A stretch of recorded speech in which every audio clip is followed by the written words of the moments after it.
तो चलिए बच्चों, जितने भी अभ्यर्थी इस बार एग्जाम देने वाले हैं बिहार बोर्ड से मैट्रिक परीक्षा, उन सभी छात्रों के लिए यहाँ पे बिहार बोर्ड की ओर से माध्यमिक स्कूल परीक्षा मैट्रिक बोर्ड छात्रों के लिए 2025 का ऑफिशियल मॉडल पेपर, जो ओरिजिनल मॉडल पेपर होता है बच्चे, सेम आप लोग को जो एग्जाम पैटर्न होगा उसी पैटर्न पे आप लोग को मॉडल पेपर जारी किया गया, उसी का हम लोग यहाँ पे आंसर की देखने वाले हैं और वो भी पूरे डिटेल्स में समझते हुए चलेंगे, ताकि आप लोग को एक भी प्रश्न में दिक्कत ना हो।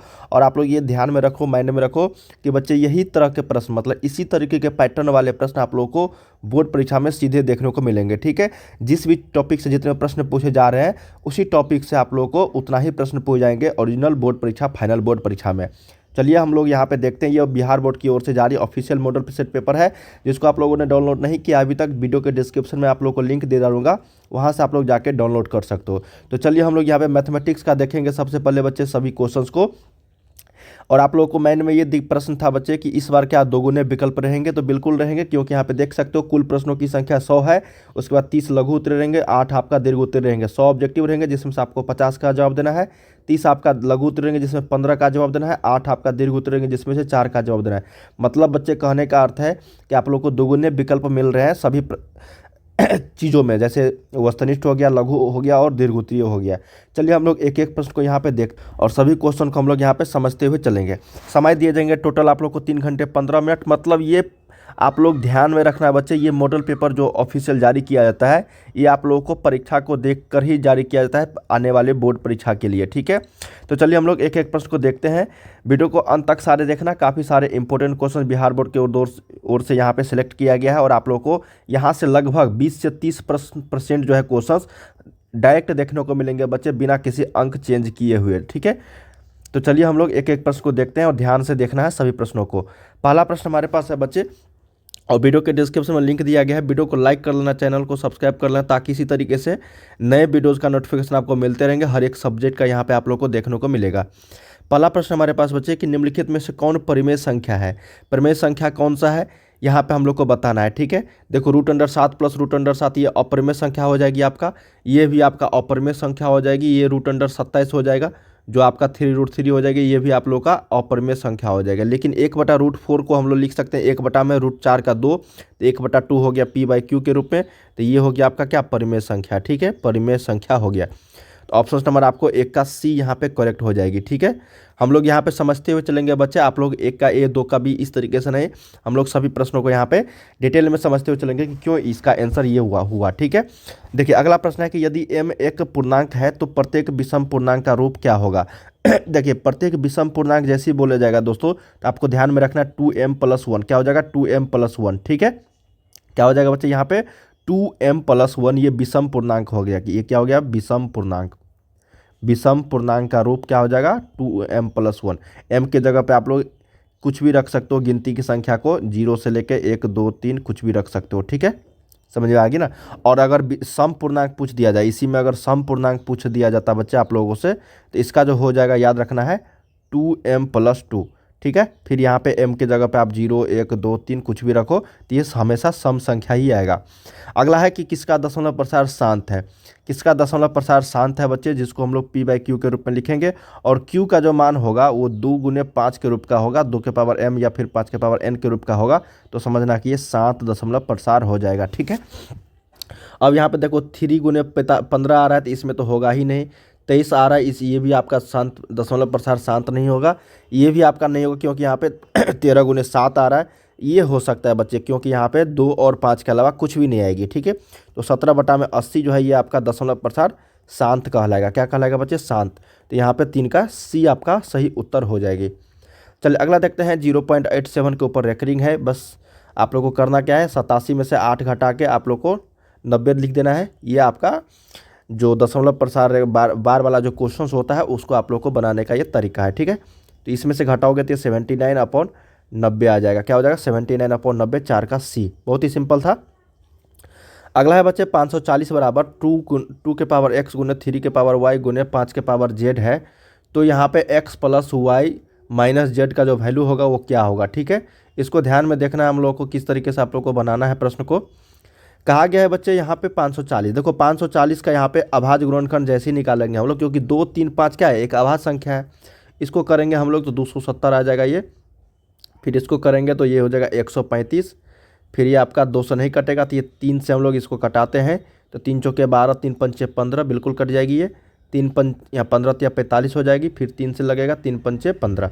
अब देखो 2 के पावर 2 आया, 3 के पावर 3 आया और गुने 5 के पावर 1 आया, कुछ नहीं तो 1 है ना। अब देखो यहाँ पे 2 के पावर 2 जो आया है तो ये x का तो वैल्यू है 2। 2 के पावर x को अगर हम लोग 2 के पावर 2 से कंपेयर करेंगे तो यहाँ पे x बराबर क्या आया, 2 आया। उसी तरीके से y बराबर कितना आ जाएगा, 3 आ जाएगा। और उसी तरीके से z बराबर 1।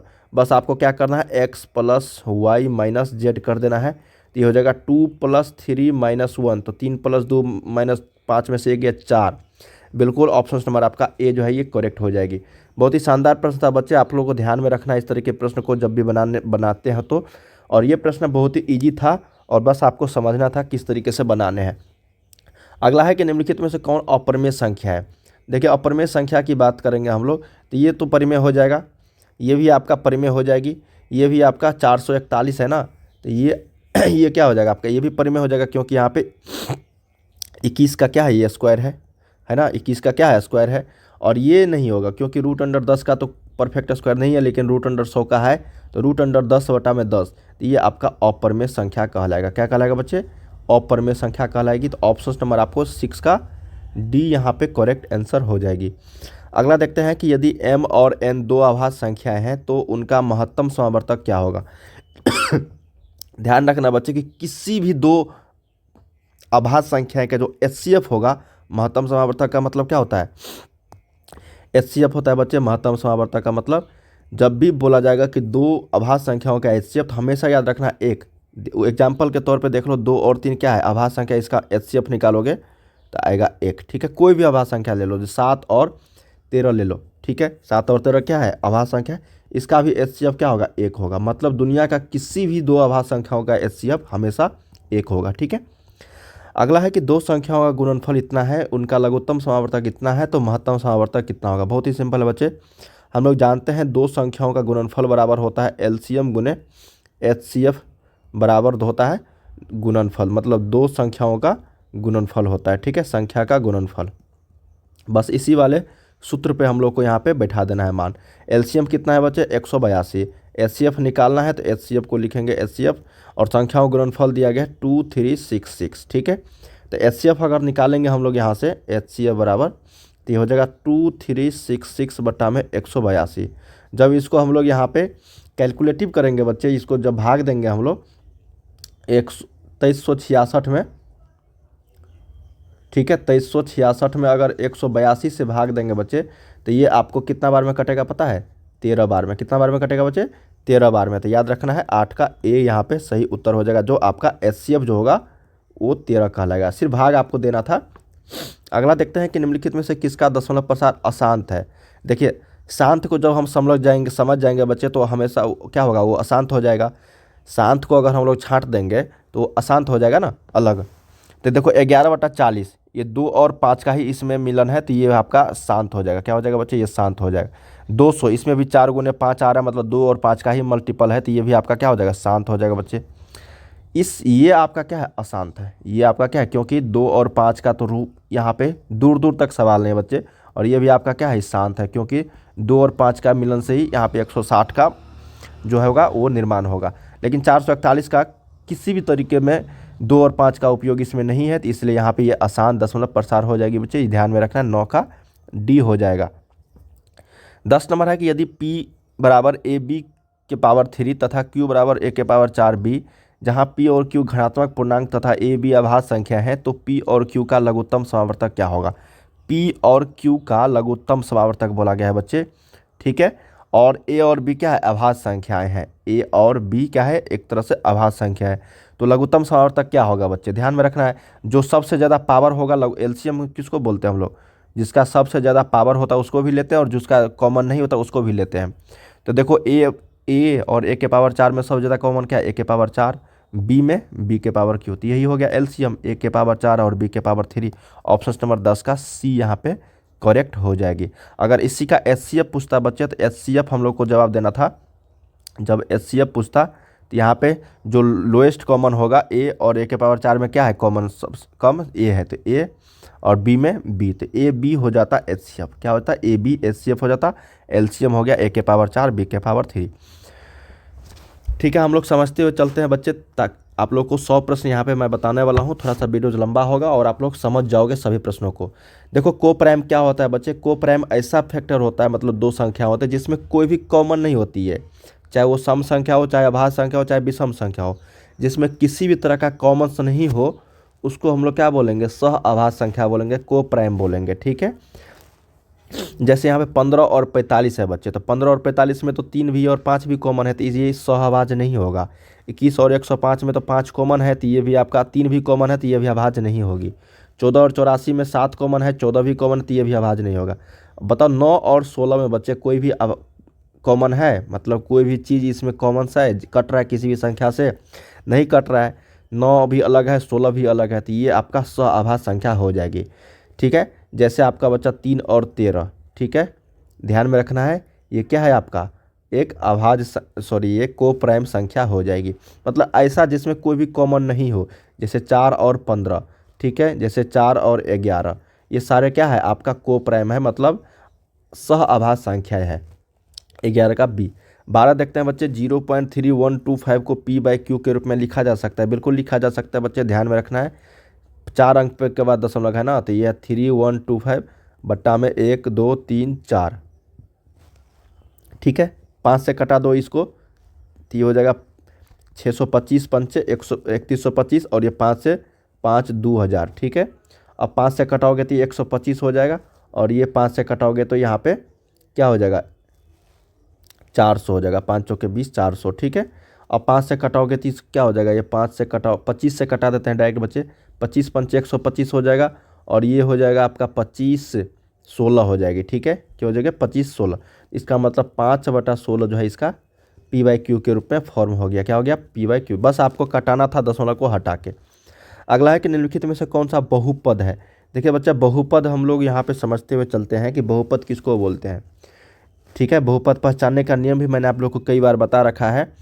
जब भी रूट आएगा, ध्यान, रूट किस में? चर पद में। चर पद किसको बोलते हैं बच्चे? हम लोग ए बी सी डी जो एक्स वाई टर्म होते हैं ना, उसको चर पद बोलते हैं। ठीक है, एक्स वाई जेड इस तरीके से, जिस इसमें रूट अंडर एक्स या फिर रूट अंडर वाई नहीं लगा होना चाहिए। ठीक है, तो ये आपका बहुपद नहीं होगा। जैसे यहाँ पे रूट अंडर 2 में रहता तो चलता, लेकिन रूट अंडर 2x में भी है, तो ये आपका नहीं चलेगा। ठीक है बच्चे, बहुपद देखने से ये लग रहा है यहाँ पे देखो, x के पावर 1/x के अगर पावर आ गया 1/x, तो ये अभी बहुपद नहीं होगी, क्योंकि x के पावर -1 हो जाएगा, और कभी भी -1 में माइनस फैक्टर में, यहाँ पे माइनस पावर में कभी भी वो बहुपद नहीं होगी, तो ये भी बहुपद नहीं है। और देखो अभी जस्ट बताया कि ये जब नहीं होगा तो ये भी नहीं होगी, तो ये भी आपका नहीं होगा। ठीक है, तो हुआ क्या आपका? 13 का सी जो है ये आपका बहुपद हो जाएगा। अगला देखते हैं कि बहुपद का घात क्या है। बहुपद का घात अभी नहीं बता पाओगे बच्चे, जब तक इसको आप लोग सोल्यूशन नहीं करोगे। सोल्यूशन जब कर लोगे इसको, तो बहुपद का घात इसमें बता दोगे। तो चलिए इसका स्क्वायर निकालते हैं, तो ये हो जाएगा x² प्लस हो जाएगा आपका 9, और ये हो जाएगा 3 दूनी 6x। क्या हो जाएगा ये बच्चे? 3 दूनी 6x। बस आपको इससे मल्टीप्लाई करना है किससे? तो x³ - 8 से। ठीक है, घात का मतलब होता है मैक्सिमम घात। जब भी आपको घात बताना है तो मैक्सिमम वाला पावर बताना है। तो अब बताओ, x के पावर 3 और x के पावर 2 को मल्टीप्लाई करोगे तो x के पावर 5 आ जाएगा। फिर आपको यहाँ पे क्या हो जाएगा? मल्टीप्लाई करोगे तो ये 9x³ हो जाएगा। तो देखने से लग रहा है बच्चे इसी तरीके से कुछ कुछ आएगा यहाँ पे मल्टीप्लाई करने के बाद, लेकिन घात जो होगा मैक्सिमम घात वो आपका 5 ही होगा, क्योंकि x के पावर मैक्सिमम घात कितना आएगा? 5 आएगा। ऑप्शन नंबर आपको बी यहाँ पे सही उत्तर हो जाएगी। अगला देखते हैं बच्चे कि बहुपद 2x² - 6 के शून्यक हैं। शून्यक सिंपल है बच्चे, ध्यान में रखना है। 2x² - 6 = 0। इसको जब हल करोगे आप लोग तो हो जाएगा 2x² बराबर, इधर 6 चलेगा तो 2 3 6 कट जाएगा, x² बराबर 3 आ जाएगा। जब भी आप लोग को स्क्वायर में इधर हम लोग रूट ट्रांसफ़र करते हैं बच्चे, तो x का मान हो जाता है ±√3। तो एक बार हो जाएगा +√3, एक बार हो जाएगा माइनस में √3। जो ऑप्शन नंबर आपको ये ए जो है ये सही है। क्या हो जाएगा? 15 का ए। चलिए 16 देखते हैं, इसका P2 का मान बताना है। कोई बहुपद Px का वैल्यू दिया गया है बच्चे, तो P2 का मान बताना है। तो सिंपल है P2, इसका मतलब x के जगह पे 2 रख देना है। x के जगह पे हमें हर जगह 2 रख देना है। तो हो जाएगा 2 × 2 का स्क्वायर 4 हो जाएगा, माइनस में 8 गुने 2 हो जाएगा 16 माइनस 12, तो ये हो जाएगा 4 दूनी 8 माइनस 16 माइनस 12। ठीक है, तो 8 माइनस 16 माइनस 12 कितना हो गया, 28 हो गया। तो 8 में से 28 जाएगा माइनस में 20, ऑप्शन नंबर आपको बी करेक्ट होगा। अगला है इसका शून्यक एक दूसरे के व्युत्क्रम हो तो के का वैल्यू क्या होगा। शून्यक एक दूसरे के व्युत्क्रम, मान लेते हैं कि कोई इसका एक शून्यक अल्फा है तो दूसरा क्या हो जाएगा 1/अल्फा, यही ना होगा व्युत्क्रम। व्युत्क्रम क्या होता है बच्चे, एक है अल्फा तो दूसरा हो जाएगा 1/अल्फा। ठीक है, तो के का मान हम लोग को बताना, मतलब इस ये टर्म हमको लाना है। तो सिंपल है बच्चे, हम लोग को जानते हैं किसी भी बहुपद का जो गुणनफल होता है शून्यकों का, वो होता है अल्फा इंटू बीटा बराबर C/A होता है। ठीक है, C/A होता है। तो यहाँ पे C के जगह पे क्या है, C के जगह पे माइनस के है और A के जगह पे यहाँ पे 3 है। ठीक है, और एक अल्फा अल्फा है और बीटा दूसरा जो व्युत्क्रम शून्यक है वो 1/अल्फा है, बराबर माइनस के/3। तो अल्फा से अल्फा चला जाएगा तो के का जगह के बराबर यहाँ पे क्या हो जाएगा -3 हो जाएगी। Option number D. ये समझ में नहीं आएगा बच्चे तो आप लोग एक बार और देख लेना, ये प्रश्न हमेशा पूछता आ रहा है आप लोग के एग्जाम्स में। ठीक है, जब भी एक दूसरे के व्युत्क्रम पूछा जाएगा ना तो एक मान लेना कि कोई ए है, दूसरा 1/A हो जाएगा। ठीक है, अगर बी वाला टर्म पूछा जाएगा तो अल्फा प्लस बीटा वाला फॉर्म में आप लोग को, और हमेशा याद रखना जब भी आपको व्युत्क्रम वाला रहेगा ना तो आपको सी का ही मान पूछा जाएगा। ठीक है, सी का ही या फिर ए का, सी और ए का मान ही पूछा जाएगा आप लोगों से, क्योंकि अल्फा और जो बीटा होगा अल्फा इंटू बीटा वो हमेशा कट जाएगा एक के फॉर्म में। ठीक है, ये चीज़ ध्यान में रखना है आप लोगों को। अगला है कि शून्यक -2 और -5 वाले बहुपद की संख्या कितनी होगी। शून्यक -2 और -5 वाले बहुपदों की संख्या कितनी होगी। देखिए बच्चे, शून्यक यहाँ पे बोला गया है कि -2 और -5 वाले बहुपद की संख्या, तो कितना भी हो सकता है बच्चे शून्यक, मतलब शून्यक अगर 2 हो रहे हैं तो बहुपदों की संख्या तो अनगिनत हो सकती है ना। ऐसा तो नहीं बोला गया है कि घात जो होगा वो कितना होगा इसका। ठीक है, ये तो नहीं पूछा गया, सिर्फ बहुपद की संख्या पूछा गया, तो अनगिनत हो सकती है -2 और -5 वाले बहुपदों की संख्या। ठीक है, कितना भी आप लोग बहुपद इसको बना सकते हो। अगला है यहाँ पे कि px का वैल्यू दिया गया बच्चे कि उसके शून्यक अल्फा और बीटा हो तो 5 अल्फा प्लस बीटा का वैल्यू क्या होगा। सिंपल है, तो अल्फा प्लस बीटा निकाल लो, -b/a होता है बच्चे। तो -b के जगह पे यहाँ पे -7 है और a के जगह पे 5 है, तो -7/5 हमको करना क्या है, 5 अल्फा प्लस बीटा निकालनी है। तो 5 अल्फा प्लस बीटा मैंने निकाला है -7/5, तो 5 से 5 ये कट जाएगा तो बचा का -7। यही तो हम लोगों से पूछा गया था, ऑप्शन नंबर आपको ए यहाँ पे सही उत्तर हो जाएगी। चलिए 20 नंबर देखते हैं बच्चे, क्या प्रश्न हमारे पास है। कहा गया कि कोई त्रिघात बहुपद है, ये दिया गया है ax³ plus bx² plus cx plus D. ये क्या है, आपका मानक रूप है त्रिघात बहुपद का, क्या है, मानक फॉर्म है, स्टैंडर्ड फॉर्म है। हम लोगों से पूछा गया अल्फा बीटा इंटू गामा, मतलब अल्फा बीटा गामा का मान पूछा गया है। तो हम लोग को पता होनी चाहिए बच्चे, ये होता है d/a। क्या होता है बच्चे, d/a। तो d के जगह पे क्या है, d ही है। तो क्या होता है बच्चे, यहाँ पे माइनस में d/a होता है। ठीक है, इसका 3 फार्मूला होता है बच्चे, याद रखना है आप लोगों को सूत्र। एक होता है alpha plus beta plus gamma, जो होता है आपका -b/a के फॉर्म में। एक होता है alpha beta plus beta gamma plus gamma alpha. ठीक है, ये होता है आपका c/a के फॉर्म में। ठीक है, और एक होता है अल्फा बीटा गामा जो -d/a के फॉर्म में होता है, alpha into beta into gamma जो -d/a के फॉर्म में होता है। जो ऑप्शन नंबर आपको डी में है यही करेक्ट है। ये 3 चीज़ आपको ध्यान में रखना है त्रिघात बहुपद के लिए। ठीक है, चलिए अगला प्रश्न हम लोग देखते हैं यहाँ पे।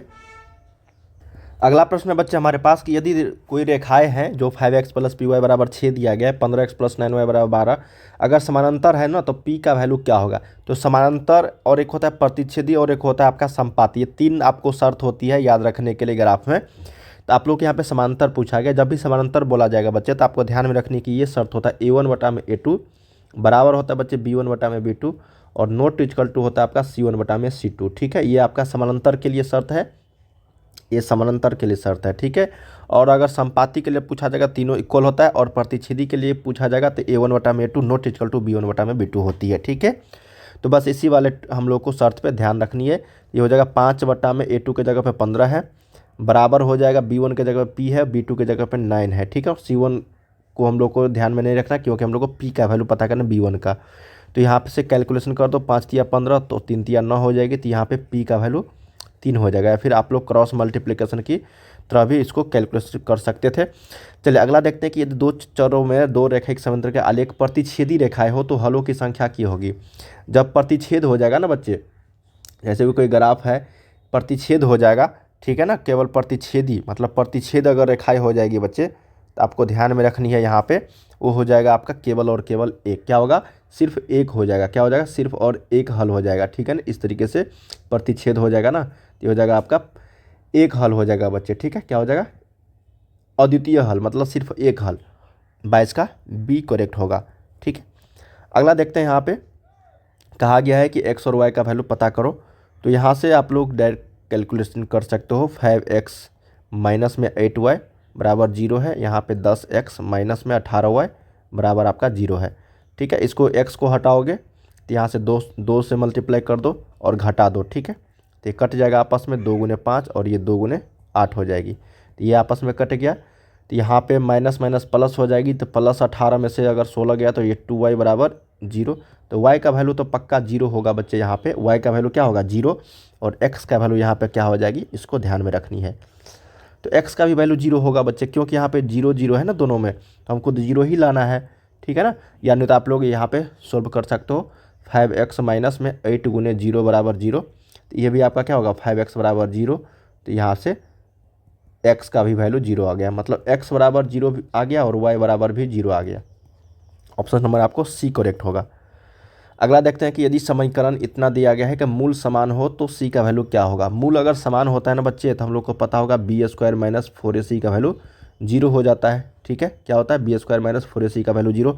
और ये मानक रूप देखना और इससे मिलान करना। अगर मानक रूप दे रखा है तो आप लोग ये फार्मूला बैठा के आप आसानी से बना सकते हो। तो बी के जगह पर यहाँ पर बी स्क्वायर माइनस 4ac को इस साइड लेकर जाएंगे तो ये हो जाएगा आपका 4ac, ठीक है। तो यहाँ से हम लोग को क्या करना है? सी का वैल्यू पता करना है बच्चे, सी का। तो सी बराबर यहाँ पे बी स्क्वायर बटा में 4a, बी स्क्वायर बटा में 4a हो जाएगा। ऑप्शन नंबर आपको बी यहाँ पे करेक्ट हो जाएगा। क्या हो जाएगा? बी करेक्ट हो जाएगी बच्चे, ठीक है। हमारे पास प्रश्न है कि इनमें से कौन सा द्विघात समीकरण नहीं है। द्विघात समीकरण नहीं है बच्चे, हम लोग को ध्यान में रखनी है। ये तो द्विघात समीकरण आपका हो जाएगा। द्विघात समीकरण नहीं है, ये भी आपका द्विघात समीकरण है, ये भी आपका द्विघात समीकरण है बच्चे। लेकिन इसको देखोगे बच्चे तो ये आपका द्विघात समीकरण नहीं होगा, क्योंकि यहाँ पे रूट अंडर 2x का अगर स्क्वायर करोगे तो 2x स्क्वायर हो जाएगा और इधर भी 2x स्क्वायर है जो आपस में कट जाएगी, तो ये द्विघात समीकरण रहेगा ही नहीं, ठीक है। तो इसलिए हम लोग को यहाँ पे सी जो है ये द्विघात समीकरण नहीं होगा, जो ऑप्शन नंबर 25 का सी राइट हो जाएगी, ठीक है। अगला है कि यदि द्विघात समीकरण इतना का मूल इतना है तो इसका दूसरा मूल क्या होगा। बस सिंपल है, यहाँ पे क्या करना है बच्चे, हम लोग को एक मूल अगर पता चल गया ना तो दूसरा मूल निकालने के लिए हम लोग क्या कर सकते हैं? अल्फा इंटू बीटा का प्रयोग कर सकते हैं या फिर अल्फा प्लस बीटा का प्रयोग कर सकते हैं। दोनों में से किसी का भी प्रयोग करोगे तो आपको आसानी से बन जाएगा। तो चलिए हम लोग यहाँ पे अल्फा इंटू बीटा का ही प्रयोग करते हैं। तो अल्फा इंटू बीटा बराबर क्या होता है? सी अपॉन ए होता है। तो सी के जगह पे 12 है और ए के जगह पे 1 है। अल्फा का मान 3 है, बीटा का वैल्यू पता करनी है तो 12 बटा में 1, तो 3 चौके 12 हो जाएगी। तो बीटा का वैल्यू यहाँ पे 4 हो जाएगा, ठीक है। आप इस तरीके से नहीं बना सकते हो तो अल्फा प्लस बीटा का भी वैल्यू लेके सकते हो, माइनस बी अपॉन में ए, तो हो जाएगा -7, तो हो जाएगा 7 बटा में 1। Alpha plus beta 3 plus beta बराबर 7, यहाँ से बीटा का वैल्यू आ जाएगा 7 में से 3 गया 4, ठीक है। किसी भी तरीके से बनाओ आपको दूसरा मूल पता चल जाएगी। अगला देखते हैं कि यदि द्विघात समीकरण इतना बराबर 0 के मूल p तथा q हो तो p प्लस q का वैल्यू क्या होगी। सिंपल है बच्चे। तो अल्फा प्लस बीटा का वैल्यू यहाँ लाके यहाँ पे पूछा गया है हम लोगों से। यदि द्विघात समीकरण के मूल p तथा q है तो p प्लस q का वैल्यू क्या होगा।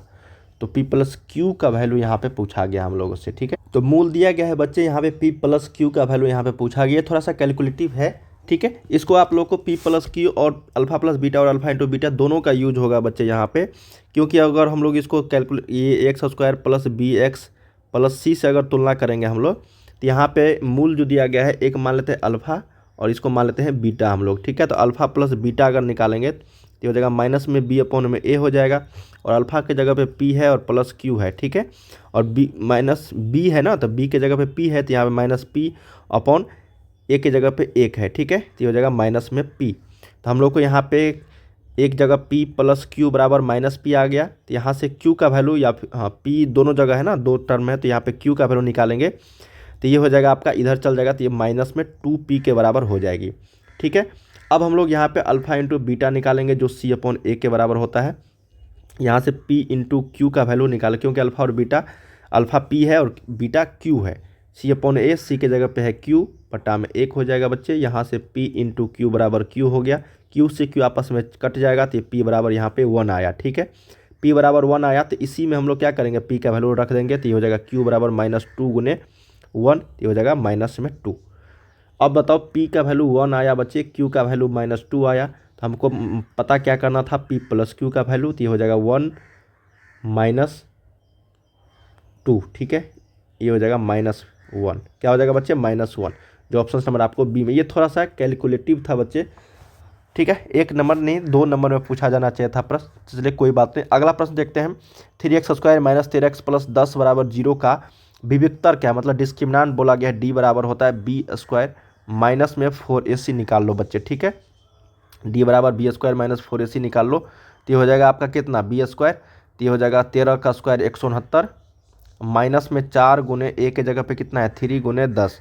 ठीक है, 4 तिया 12 110, यहाँ पे 4 तिया 120 हो जाएगा, तो 169 में से 120 गया बच्चे, तो ये हो जाएगा 49। क्या हो जाएगा 49, ऑप्शन नंबर आपको ए यहाँ पे करेक्ट होगा।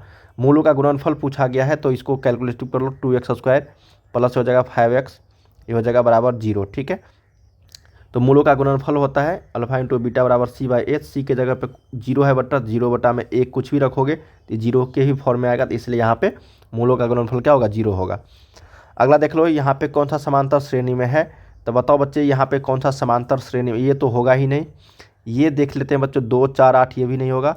1 बटा में इसको देख ले तो बच्चे 1 बटा में 2 में से 1 घटाएंगे तो ये हो जाएगा आपका माइनस में 1 बटा 2। अगर 3 बटा 2 में से 1 बटा 2 घटाएंगे तो ये हो जाएगा आपका कितना, 2 बटा में 2, ये भी आपका नहीं होगा। होगा बच्चे ये, इसको ध्यान से देखो, √7 को हम लोग √7 ही रखने देते हैं, और √28 को हम लोग 2√7 हो जाएगा। क्या हो जाएगा 2√7, ये हो जाएगा 3√7, ये हो जाएगा 4√7, मतलब ये बिल्कुल ये होगा बच्चे 30 का जो है बी समांतर श्रेणी में हो जाएगी। ठीक है, चलिए हम लोग अगले प्रश्न को पढ़ रहे हैं 31 नंबर की ओर। ठीक है बच्चों, यहाँ पे अगला प्रश्न 31 नंबर कहा गया है यहाँ पे कि समांतर श्रेणी 12 10 8 डैश डैश का कौन सा पद यहाँ पे 0 होगा। ठीक है, 12 से स्टार्ट हो रही है संख्या बच्चे, और कौन सा पद बोला है 0 होगा, मतलब लास्ट टर्म हम लोगों को क्या पता है, टीएन का मान, टीएन बराबर दिया गया आपका 0। ठीक है, और ए का वैल्यू आप लोगों को दिया गया है 12 यहाँ पे, और कॉमन डिफरेंस निकाल सकते हैं हम लोग 10 में से दूसरा टर्म में से पहला टर्म घटा के, ये -2 हो जाएगा। ठीक है, और हमको n का मान पता कर दें, मतलब कौन सा टर्म जो होगा 0 होगा। बस आपको फार्मूला बेस्ड यहाँ पे क्वेश्चन है ये। टीएन बराबर जानते हैं हमको a + n-1 इंटू डी होता है। टीएन के जगह पे 0 है, a के जगह पे 12 है, प्लस n निकालनी है तो n-1, और d का वैल्यू यहाँ पे -2 है। ठीक है, क्या है -2 है। बस इसको थोड़ा सा कैलकुलेशन कर दो, 0 हो गया, 12 यहाँ पे -2n, और माइनस माइनस प्लस हो जाएगा +2। ठीक है, तो यहाँ पे हो जाएगा 0 बराबर 12 2 14, 14 -2n, इस 2n को इस साइड लेकर आएंगे तो प्लस में हो जाएगी बराबर 14, 2 से यहाँ पे 7 बार में कटेगा तो n का वैल्यू यहाँ पे आ गया 7, मतलब 7वां टर्म जो होगा वो 0 होगा। ठीक है, कौन सा टर्म 0 होगा बच्चे, तो 31 का सही उत्तर आपको ऑप्शन नंबर 1 के साथ चलेंगे हम लोग। बहुत ही शानदार प्रश्न था, समांतर श्रेणी से भर भर के आप लोगों के प्रश्न पूछे जाते रहे। अगला है 32 नंबर, कहा गया कि समांतर श्रेणी का सार्वअंतर क्या होगा, सार्वअंतर। ठीक है, बहुत ही सिंपल है, सार्वअंतर का मतलब होता है कॉमन डिफरेंस, पहला टर्म में से मतलब दूसरा टर्म में से T2 में से T1 को क्या करना है, हमको घटा देना है। ये T क्या होता है, टर्म होता है बच्चे, पद, पदों की संख्या। दूसरा पद में से हम लोग पहला पद को घटाएंगे तो दूसरा पद यहाँ पे क्या है, -1 है, फिर उसके बाद माइनस तो यहाँ पे सूत्र वाला है, उसके बाद फिर माइनस में यहाँ पे 5 है तो -5 हो जाएगी ये, तो यहाँ पे -1 और माइनस माइनस प्लस यहाँ पे 5, इसको जब घटाओगे तो प्लस में 4 आएगा, न कि माइनस में 4। ठीक है, तो यहाँ पे 32 का 1 करेक्ट हो जाएगी। चलिए 33 देखते हैं हम लोग। यहाँ पे कहा गया कि यदि समांतर श्रेणी का पहला पद a है, सार्वंतर d है, तो प्रथम n पदों का योगफल क्या होगा। बस आप लोगों से सूत्र पूछ दिया गया है बच्चे, तो सूत्र होता है n/2 into 2a + n-1 into D. ये देखो किस ऑप्शंस में है, वही आंसर हो जाएगा। यहाँ पे है बच्चे n/2 into 2a + n-1 into D, यही इसका फार्मूला है बराबर Sn का। ठीक है, मतलब प्रथम n पदों का योगफल का सूत्र यही होगा। अगला है कि यदि किसी समांतर श्रेणी का nवां पद इतना है तो T5 का मान क्या होगा। देखो इस n के जगह पे यहाँ पे 5 रख दो, बस आपको T5 का वैल्यू निकल जाएगी। तो T5 बराबर हम लोग लिखेंगे 3 में से 4 गुने n के जगह पे 5, तो ये हो जाएगा T5, 3 - 5 चौक के 20, तो ये हो जाएगी आपका -17। क्या हो जाएगा बच्चे? -17। तो T5 का वैल्यू क्या हो गया? -17 सही उत्तर हो जाएगी। बहुत ही सिंपल होते हैं, बस आपको फार्मूला याद होनी चाहिए। देखो यहाँ पे सामान्य पद दिया गया है इतना, और इसका सार्वंतर बोला गया है, तो बस 2 टर्म को हमको पता होनी चाहिए सार्वंतर निकालने के लिए। तो T1 पहले निकालते हैं। तो 17 में से देखो T1 अगर निकालेंगे हम लोग, तो ये 17 माइनस में 5 गुने 1, एन के जगह पे हम लोग क्या लिखेंगे? 1 2 इसी तरीके से, ठीक है, प्राकृतिक संख्या लिखेंगे। तो 17 में से 5 गुने 1 था 5 हो गया, तो यहाँ पे 12 आया, मतलब पहला टर्म 12 आ गया, ठीक है। फिर उसी तरीके से दूसरा टर्म निकालेंगे T2 का मान, 17 में से 5 गुने 2, तो ये हो जाएगा 17 माइनस 5 दूनी 10, तो ये हो जाएगा बच्चे 10, 17 में से 10 गया 7, तो यहाँ पे 7। बस 2 टर्म निकाल लो, आपका सार्वंतर निकल जाएगा। तो हम लोग सार्वंतर निकालेंगे, कॉमन डिफरेंस, पहला में से दूसरा में से पहला टर्म को क्या करेंगे? घटाएंगे। तो 7 में से 12 गया आपका -5, यही इसका क्या हो गया? कॉमन डिफरेंस हो गया बच्चे। ऑप्शन नंबर 35 का बी जो है ये राइट हो जाएगी। अगला देखते हैं कि प्रथम n विषम प्राकृतिक संख्याओं का योगफल क्या होगा। क्या प्रश्न हमारे पास कि प्रथम n विषम प्राकृतिक संख्याओं का योगफल क्या होगा। सिंपल है बच्चे, याद रखना है आप लोगों को कि प्रथम n विषम प्राकृतिक संख्याओं, ठीक है, मतलब 1 हो गया, 3 हो गया, 5 हो गया, 7 हो गया, इसी तरीके से जो होगा इसका योगफल पूछा गया है, ठीक है, 5 है ना, इस तरीके से इनफाइनाइट तक। इसका फार्मूला होता है, याद रखना आपको, n² के बराबर। इसको अगर सत्यापित करना चाहते हो बच्चों एग्जाम्पल के तौर पे, तो देखो मान लेते हैं हम लोग 1 3 5, ये कितना है? टोटल 3 टर्म है, और ये सारे क्या है? विषम संख्या है। क्या है ये? विषम संख्या है बच्चे। इसका योगफल पूछा गया था, 1 + 3 + 5, इसको जोड़ोगे तो 5 3 8 1 9 होगा। अब हम लोगों ने क्या किया, जो n जो लिखा है बच्चे, n फार्मूला n², तो n के जगह पे देखो कितना है, तो 1 2 3, टोटल कितना है? 3 टर्म है। तो 3 टर्म जो है, तो n के जगह पे हम लोग क्या लिखेंगे? 3, तो 3 का स्क्वायर देखो 9, तो ये भी 9 आया और ये भी 9। इसका मतलब ये फार्मूला जो है n² वाला, ये इसको सत्यापित करा, ये इसका मतलब सही है, ठीक है। आप 1 + 3 + 5 + 7, ठीक है, इसको भी आप जोड़ के देख सकते हो। और हाँ, ये फार्मूला तभी लगेगा जब बोला जाएगा कि प्रथम n विषम प्राकृतिक संख्या, मतलब 1 से स्टार्ट हो रही है, शुरू से स्टार्ट हो रही होगी तब, ठीक है। बीच वाले संख्या का योगफल के लिए ये फार्मूला लागू नहीं होगा बच्चे, ठीक है। इसी तरीके से देख लो, 9 7 16 हो गया ये, और ये टोटल 4 टर्म है, तो 4 का स्क्वायर, देखो ये भी 16 और ये भी 16 हो जाएगा, 4 का स्क्वायर। सिंपल होते हैं, बस आपको याद होनी चाहिए। डी इसका सही उत्तर हो जाएगा। अगला है बच्चे कि 18x y - 3 समांतर श्रेणी में है, तो x + y का वैल्यू क्या होगी, ठीक है। क्या प्रश्न हमारे पास? x + y का वैल्यू। बस सिंपल है बच्चे, इसको सोल्व करने के लिए आप लोग को कॉमन डिफरेंस जो होता है सार्व अंतर, बस इस पे आप लोग की ये क्वेश्चन बन जाएगी। जैसे हम लोग d जो बोलते हैं ना, T2 में से T1 को घटाएंगे, T2 में से आपको क्या करेंगे हम लोग? T1 को घटाएंगे, ठीक है। तो देखो x में से 18 को घटाया, तो यही टर्म जो यहाँ पे घटाया वही टर्म तो इस पे घटाने के बाद इक्वल होगा, तो ये हो जाएगा -3 और ये -y, ठीक है। तो ये हो जाएगा आपका x - 18 बराबर, देखो x माइनस ये -y को इस साइड लेकर आएंगे तो ये +y हो जाएगी, और ये -3 को रहने देते हैं, -18 को इस साइड लेकर जाएंगे तो ये प्लस में 18 हो जाएगी, ठीक है। तो x + y बराबर हो जाएगा -3 + 18, तो ये हो जाएगा 15। तो x + y हम लोगों से पूछा गया था, तो इसका मतलब 15 आंसर हो जाएगी, डी करेक्ट होगा, 37 का डी, ठीक है। यही इसका बेस्ट तरीका है सॉल्व करने का बच्चे, याद रखना है, ठीक है।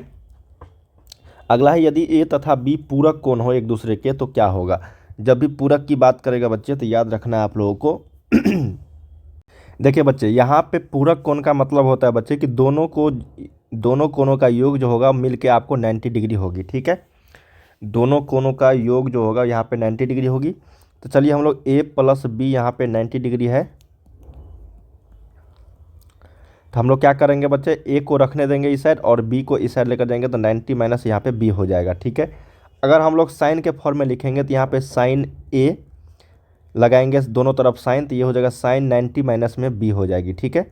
इसका मतलब बच्चे यहाँ पे ये हो जाएगा साइन a, और साइन 90 माइनस b जो होता है वो कॉस b के बराबर होता है। देखो साइन a बराबर कॉस b कहीं है, यहाँ पे साइन a साइन b है, ये गलत हो जाएगी। इसका मतलब बच्चे जो साइन a है साइन कॉस में बदलता है, उसी तरीके से टेन जो है वो आपको कॉट में बदलेगा, टेन a बराबर कॉट b। उसी तरीके से आपको सेक a जो बदलेगा वो कॉसेक a कोसेक बी के फॉर्म में बदल जाएगी। तो देखो ये पहला, दूसरा और तीसरा, ये तीनों में से कोई एक ऑप्शन में ज़रूर होगा। ठीक है, देखो कॉट ए कॉट बी नहीं होगा, टेन ए टेन बी नहीं होगा, सेक ए कोसेक बी, देखो यहाँ पे सेक ए कोसेक बी है, इसका मतलब यही इसका राइट आंसर हो जाएगा। बहुत ही लाजवाब क्वेश्चन था बच्चे, इसको ध्यान में रखनी है आप लोगों को। ठीक है, पूछा जाता रहा है कभी कोई प्रश्न इस तरह के। अगला है कि कॉस 90 डिग्री माइनस 5। अभी जस्ट हम लोगों ने पढ़ा कि साइन 90 डिग्री माइनस बी जो होगा वो कॉस बी हो जाएगा। उसी तरीके से कॉस 90 माइनस 5 जो होगा वो साइन 5 के बराबर हो जाएगा। क्या हो जाएगा? साइन 5 के बराबर आप लोगों को यहाँ पे हो जाएगी। ऑप्शन नंबर ए करेक्ट हो जाएगा। ठीक है, अगला प्रश्न हमारे पास 40 नंबर की cos square 27 minus sine square 63 degree. इस तरह के प्रश्न मैंने आप लोगों को बता रखे थे बच्चे कि जब भी इस तरह के प्रश्न आएगा साइन और कॉस में, और दोनों का मान अगर देखना 63 प्लस 27 का अगर 90 डिग्री हो रही है और बीच में माइनस का साइन लगा है तो आपको जीरो लगाना है। ठीक है, और अगर इसी में कॉस स्क्वायर 27 डिग्री अब माइनस की जगह पे यहाँ पे प्लस रहता, उसके बाद साइन स्क्वायर 63 डिग्री लिखा रहता, तब इस दोनों का मान जो होगा वो आपका 1 के बराबर हो जाता। ठीक है, 1 के बराबर, हालांकि माइनस में है तो इसलिए यहाँ पे 40 का बी राइट हो जाएगी। ठीक है, साइन 2 थीटा बराबर 2 साइन थीटा सत्य है जब कितने डिग्री के मान जो होगा यहाँ पे रखेंगे तो ये सत्य हो जाएगी, ये फुलफिल हो जाएगा, प्रूफ हो जाएगी। ठीक है, अब हम लोग को यहाँ पे देखो साइन 2 थीटा, तो साइन 2 थीटा यहाँ पे रखेंगे। देखो यहाँ पे ध्यान रखना है, साइन 2 थीटा के जगह पे क्या रखेंगे ताकि ये दोनों इक्वल हो जाएगा। ठीक है, तो साइन 2 थीटा अगर रखेंगे हम लोग यहाँ पे बच्चे, साइन जीरो का वैल्यू रखेंगे ना, तो साइन जीरो तो जीरो होता है, तो टू गुने जीरो तो जीरो हो जाएगी, तो यहाँ पे साइन जीरो, और उसी तरीके से यहाँ पे 2 साइन थीटा के जगह पे जीरो हो जाएगा। तो दोनों जगह जीरो बराबर 2 गुने जीरो, तो ये जीरो, जीरो बराबर जीरो हो गया। इसका मतलब थीटा का जो वैल्यू होगा वो 0 डिग्री हो जाएगी। ठीक है, तो अब ये फार्मूला आपका, तो अब ये जो सत्य हो जाएगी ये रिलेशन, साइन 2 थीटा बराबर 2 साइन थीटा। ठीक है, अगला है कि यदि साइन थीटा बराबर 4/5 हो तो टेन थीटा का वैल्यू क्या होगा। सिंपल है बच्चे, साइन थीटा का वैल्यू 4/5 है तो इसका मतलब ये p/h है। उसी तरह b निकाल लेंगे हम लोग यहाँ से, तो हो जाएगा 5 का स्क्वायर माइनस में 4 का स्क्वायर, तो हो जाएगा 3, क्योंकि यहाँ पे 25 में से 16 घटाएंगे 9 आएगा, √9 का वैल्यू 3 होगा। बस आप लोग निकाल लो, टेन थीटा का वैल्यू होता है p/b, तो p के जगह पे हम लोगों ने 4 है और b के जगह पे 3 है, तो 4/3, ऑप्शन नंबर आपको सी करेक्ट होगा। अगला यदि टेन थीटा का मान 1/√7 है तो sec square theta minus tan square theta का वैल्यू क्या होगा। ठीक है, तो हम लोग जानते हैं बच्चे टेन थीटा का वैल्यू अगर 1/√7 है तो ये होता है p/b। h निकालेंगे हम लोग यहाँ से, तो हो जाएगा √7 का स्क्वायर 7 + 1। ठीक है, हो जाएगा ना, तो ये √8 हो जाएगा, तो ये हो जाएगा आपका 2√2। ठीक है, तो अब हम लोग को यहाँ पे पूछा गया सेक स्क्वायर थीटा, तो सेक स्क्वायर थीटा का वैल्यू होता है आपका कॉस थीटा का उल्टा, तो कॉस थीटा होता है b/h, तो उसी तरीके से सेक थीटा का वैल्यू हो जाएगा h/b। ठीक है, तो h निकाला 2√2, तो 2√2 का स्क्वायर अब माइनस बट्टा में b। ठीक है, तो b कितना है बच्चे यहाँ पे √7 है, फिर माइनस में टेन स्क्वायर थीटा, तो 1/√7 का स्क्वायर, तो ये 7 हो जाएगा। ठीक है, और √7 का स्क्वायर करेंगे बच्चे तो यहाँ पे 7 हो जाएगा। तो देखो यहाँ से 7 अगर एलसीएम आ गया तो 2√2 का स्क्वायर करेंगे हम लोग, 2√2 का स्क्वायर करेंगे बच्चे तो कितना हो जाएगा, ये 2√2 का स्क्वायर अगर करेंगे तो 2 दूनी 4, ठीक है, दूनी 8 हो जाएगा, ये 8 हो जाएगा, और फिर माइनस में 1, तो देखो 7/7 दोनों आपस में कट के 1 के बराबर आ जाएगा। इसका आंसर जो होगा बच्चे 1 होगा। क्या होगा? 1 होगा। थोड़ा सा कैलकुलेशन था इसमें, बस आप लोग बनाओगे तो आसानी से बन जाएगी। आपको जो p/ लंब बटा कर्ण लंब बटा ढाल उसी वाले फॉर्मेट में ये आपको बनाना है। अगला है 44 नंबर की 1 - 10 स्क्वायर 45, तो 1 माइनस में 10 स्क्वायर 45, 10 45 का मान होता है 1, तो 1 - 1, अब बटा में 1 + 1, तो हो जाएगा 0/2, तो ये 0 हो जाएगा। ऑप्शन नंबर आपको ए इसका राइट आंसर हो जाएगी। अगला है बच्चे कि 3 cot स्क्वायर 60 डिग्री का वैल्यू क्या होगा। देखो 3 cot स्क्वायर 60 है, ठीक है, तो cot 60 का वैल्यू हम लोग को पता हो गई, ये होता है 1/√3। ठीक है, तो 3 गुने 1/√3 का स्क्वायर करेंगे हम लोग, तो ये हो जाएगा आपका कितना, 3 गुने 1/3, तो ये कट जाएगा आपस में, बचेगा 1, इसका 1 आंसर होगा। ठीक है, अगला है कि cos 1 degree, cos 2 degree, cos 3 degree, उसी तरीके से cos 180 डिग्री बच्चे। ठीक है, बीच में तो आएगा ना cos 90 डिग्री, तो cos 90 डिग्री का वैल्यू होता है 0, तो किसी भी संख्या में अगर 0 से मल्टीप्लाई करेंगे हम लोग तो यह हमेशा देगा 0। ठीक है, इसलिए इसका आंसर जो होगा वो 0 हो जाएगा। अगला है कि 2 टू कोसेक स्क्वायर ए को घटाया है, तो बस यहाँ पे टू कॉमन ले लो तो ये हो जाएगा 1 माइनस में कोसेक स्क्वायर ए। क्या हो जाएगा बच्चे? कोसेक स्क्वायर ए। अब बताओ 1 माइनस कोसेक स्क्वायर ए जो होता है ये आपका क्या होता है? हम लोग फार्मूला जानते हैं, एक कोसेक स्क्वायर ए कोसेक स्क्वायर थीटा माइनस में होता है कॉट स्क्वायर थीटा बराबर 1 होता है ना, ये फार्मूला होता है cosec square theta minus cot square theta बराबर 1। ठीक है, तो अब हम लोग को 1 माइनस कोसेक स्क्वायर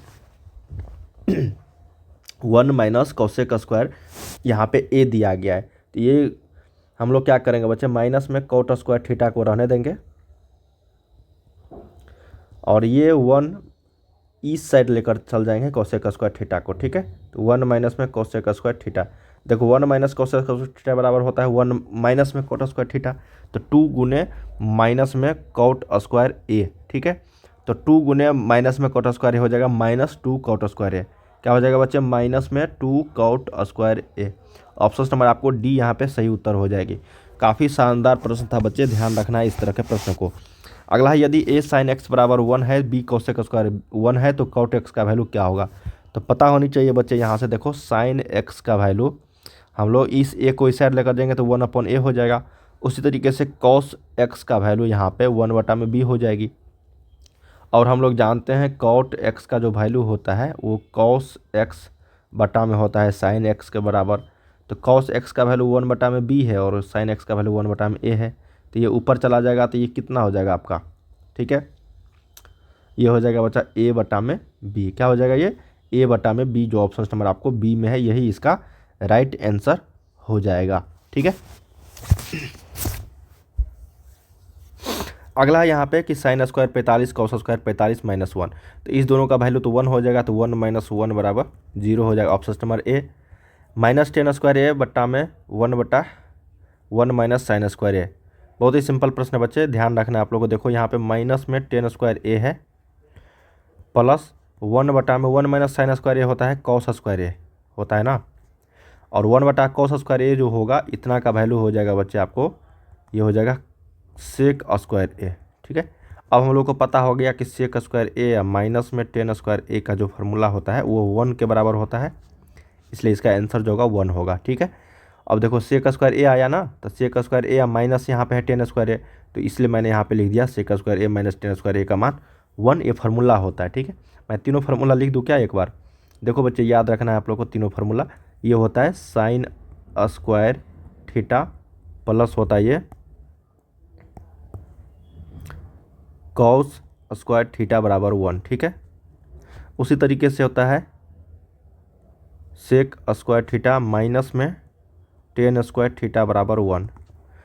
फिर अगला जो होता है बच्चे याद रखना है कॉसेक स्क्वायर थीटा माइनस में होता है आपका कॉट स्क्वायर थीटा बराबर 1।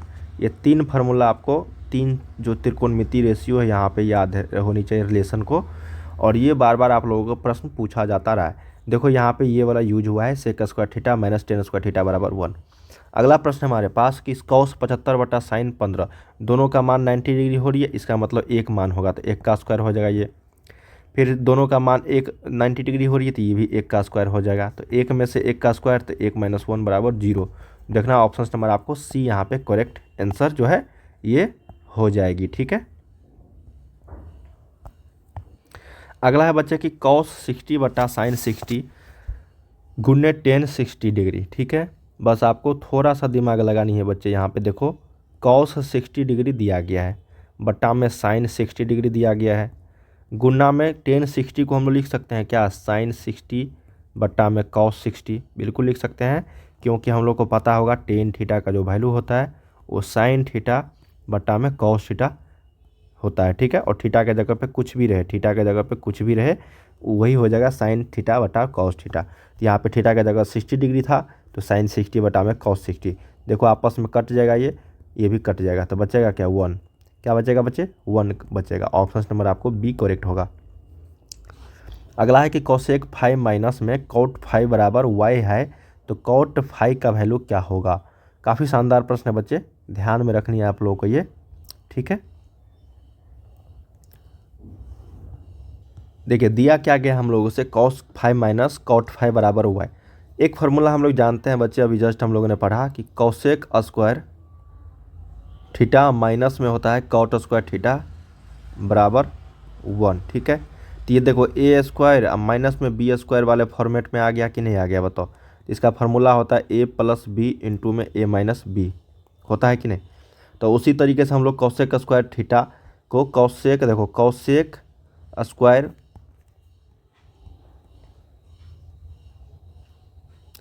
स्क्वायर फाई माइनस में कॉट स्क्वायर फाई, ठीक है। ये हो जाएगा आपका बराबर वाई, है ना, बराबर 1 है ये, तो 1 लिखेंगे इसको। अब इसी को हम लोग ए स्क्वायर माइनस बी स्क्वायर के फॉर्मेट में लिखेंगे तो ये हो जाएगा आपका, एक बार हो जाएगा प्लस में कॉसेक फाई, प्लस हो जाएगा ये कॉट फाई, और एक हो जाएगा इंटू में कॉसेक फाई, अब माइनस में हो जाएगा कॉट फाई बराबर 1। अब देखो ये जो मान दिया गया है तो यही तो लिखा है यहाँ पे, तो इसके जगह पर वाई लिखेंगे, हम लोग लिखेंगे ना वाई। तो ये हो जाएगा कितना बच्चे, ध्यान रखना है, काफ़ी शानदार प्रश्न है ये बच्चे। कॉसेक फाई प्लस यहाँ पे कॉट फाई का वैल्यू हो जाएगा 1 बटा में वाई, क्योंकि ये 1 है इधर और ये वाई को इस साइड लेकर जाएंगे तो बटा में आ जाएगा 1 वाई, ठीक है। देखो कॉसेक फाई माइनस में कॉट फाई, देखो कॉसेक फाई माइनस में कॉट फाई का जो मान दिया है क्वेश्चन में वाई, तो अब ये इक्वेशन 1 मान लो, इक्वेशन 2 मान लो, बस इसको सोल्व कर दो। हमको कॉट फाई निकालनी है ना, तो कटाएंगे हम लोग कॉसेक फाई को, तो माइनस में घटाएंगे, ये हो जाएगा माइनस, ये हो जाएगा प्लस, ये हो जाएगा माइनस, तो ये दोनों कट गए आपस में, तो बचा क्या 2 कॉट फाई बराबर 1 बटा में वाई माइनस वाई। इसको सोल्यूशन करोगे तो ये हो जाएगा वाई 1 माइनस में वाई स्क्वायर, ठीक है। और इस 2 को इस साइड लेकर आ जाओगे तो ये हो जाएगा कॉट फाई बराबर हो जाएगा 1 माइनस वाई स्क्वायर बटा में 2 वाई। देख लो किस ऑप्शन में यही आंसर हो जाएगा, 1 माइनस वाई स्क्वायर अपन में 2 वाई, ऑप्शन नंबर ए यहाँ पे सही उत्तर हो जाएगी। काफ़ी शानदार प्रश्न था बच्चे, हालांकि एक कंपटीशन लेवल का प्रश्न था, बहुत सारे छात्र इसको नहीं समझ पाएंगे, ठीक है। और एक बार और देख लेना अच्छी तरीके से, ताकि आपको अच्छी तरीके से समझ में आ जाएगी, ताकि इस तरीके के प्रश्न आपको बनाने कैसे हैं। हो सकता है यहाँ पे cosec square phi minus cot square phi इस तरीके से दिया हो, वहाँ आप लोगों को पूछ दिया जाएगा सेक स्क्वायर वाला, सेक और टेन वाला, ठीक है। अगला प्रश्न है 54 नंबर की, कॉसेक 30 डिग्री का वैल्यू क्या होगा। तो कॉसेक का उल्टा होता है साइन, तो ये हो जाएगा आपका कॉसेक 30 डिग्री का जो वैल्यू होगा बच्चे वो किसके बराबर हो जाएगा। देखो कॉसेक 30 डिग्री का वैल्यू जो होता है वो आपका होता है 2, ठीक है। अब 2 होता है बच्चे तो साइन 30 का वैल्यू 1 बटा में 2 होता है। कॉसेक 60 का वैल्यू होता है 2 बटा में √3। सेक 60 का वैल्यू होता है 2। सेक 30 का वैल्यू होता है आपका 2 बटा में √3। तो अब देखो 2 आया, 2 कहाँ पे आया, सेक 60 का वैल्यू ना, तो सेक 60 के बराबर हम लोग लिखेंगे 2, इसलिए 54 का ऑप्शन नंबर आपको बी जो है ये राइट हो जाएगी। अगला है यहाँ पे 55 नंबर, यदि 2 cos 3 थीटा बराबर 1 है तो थीटा का वैल्यू क्या होगा। बस सिंपल है बच्चे, देखो cos 3 थीटा 1 बटा में 2 इसे लिख सकते हैं, तो 1/2 किसके बराबर होता है, ये होता है आपका साइन कॉस में लिखते हैं, cos 60 डिग्री के बराबर होता है ना, cos 60 डिग्री के बराबर होता है, तो cos से cos गया, 3 थीटा बराबर 60 डिग्री, 3 से गया 20 बार, तो थीटा का वैल्यू आपका 20 डिग्री। जो ऑप्शन नंबर आपको बी में है यही इसका राइट आंसर हो जाएगी। यदि साइन बी का मान a बटा बी है तो cos बी का वैल्यू क्या होगा, तो 1 माइनस में साइन स्क्वायर बी होता है, इसका फार्मूला cos बी का होता है ना, और √अंडर में होता है बच्चे। देखो फार्मूला तो ये होता है आपका साइन स्क्वायर cos बी है ना, तो ये हो जाएगा साइन स्क्वायर बी प्लस होता है ये cos स्क्वायर बी का वैल्यू 1। हम लोगों से cos बी का वैल्यू पूछा गया है, तो सबसे पहले लिखेंगे cos स्क्वायर बी, इस साइड लेकर जाएंगे तो हो जाएगा 1 माइनस में साइन स्क्वायर बी। अब cos बी हमको पता करनी है, तो cos बी का मान √अंडर में हो जाएगा 1 माइनस में साइन स्क्वायर बी हो जाएगा ना। तो हम लोग करना क्या है, cos बी को रहने देंगे, √अंडर में डालेंगे 1 माइनस साइन बी के जगह पे a स्क्वायर बटा में बी स्क्वायर हो जाएगा ये। बस इसको थोड़ा सा कैलकुलेशन कर दो, ये हो जाएगा बी स्क्वायर एलसीएम आ जाएगी, ये हो जाएगा बी स्क्वायर माइनस में a स्क्वायर, ठीक है। अब देखो √अंडर में हो जाएगा ये बी स्क्वायर माइनस में a स्क्वायर, और √अंडर बी स्क्वायर को अगर √अंडर से हटाएंगे तो हो जाएगा बी, ऑप्शन नंबर आपका जो है ए करेक्ट हो जाएगा, बी स्क्वायर माइनस ए स्क्वायर बट्टा में बी। ठीक है, 56 का ऑप्शन नंबर ए आपका सही उत्तर हो जाएगा बच्चे।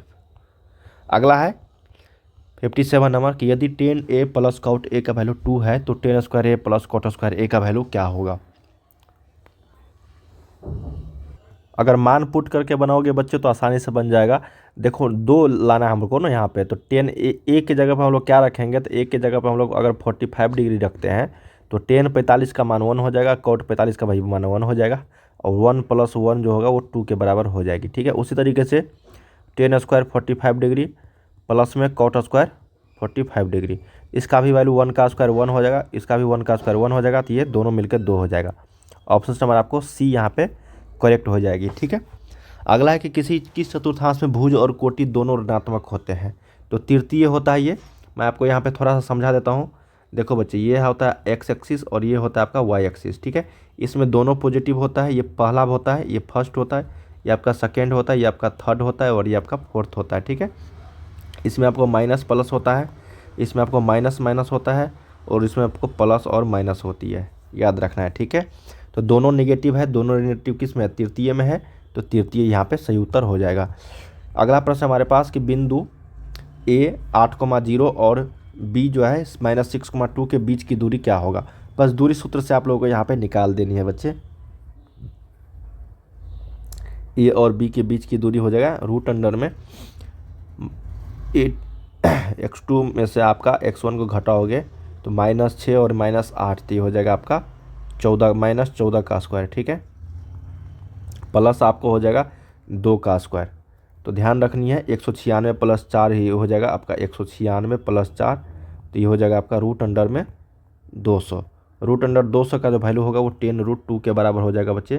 क्या हो जाएगा, 10√2। अब देखो 200 का हम लोग क्यों 10√2 लिखे, देखो ये हो जाएगा आपका 100 और ये हो जाएगा आपका 10 10, जिसका जोड़ा लगता है उसको बाहर निकालो और जिसका जोड़ा नहीं लगता है उसको रूट अंडर में डालो। ठीक है, इसलिए 10√2 इसका सही उत्तर हो गया। अगला है एक्स अक्ष और वाई अक्ष के प्रतिच्छेदन बिंदु को, देखो यहाँ पे एक्स है, वो ये वाई है, ये होता है प्रतिच्छेदन बिंदु। इसको हम लोग बोलते हैं, क्या बोलते हैं बच्चे, ओरिजिन बोलते हैं। देखो ओरिजिन, हालांकि मूल बिंदु इसको बोलते हैं हम लोग, मूल बिंदु। ठीक है, जिसको ओरिजिन बोलते हैं, सेंटर बोलते हैं। ठीक है, ये हो जाएगा बिंदु कहलाते हैं, क्या बोलेंगे, ओरिजिन कहलाएंगे।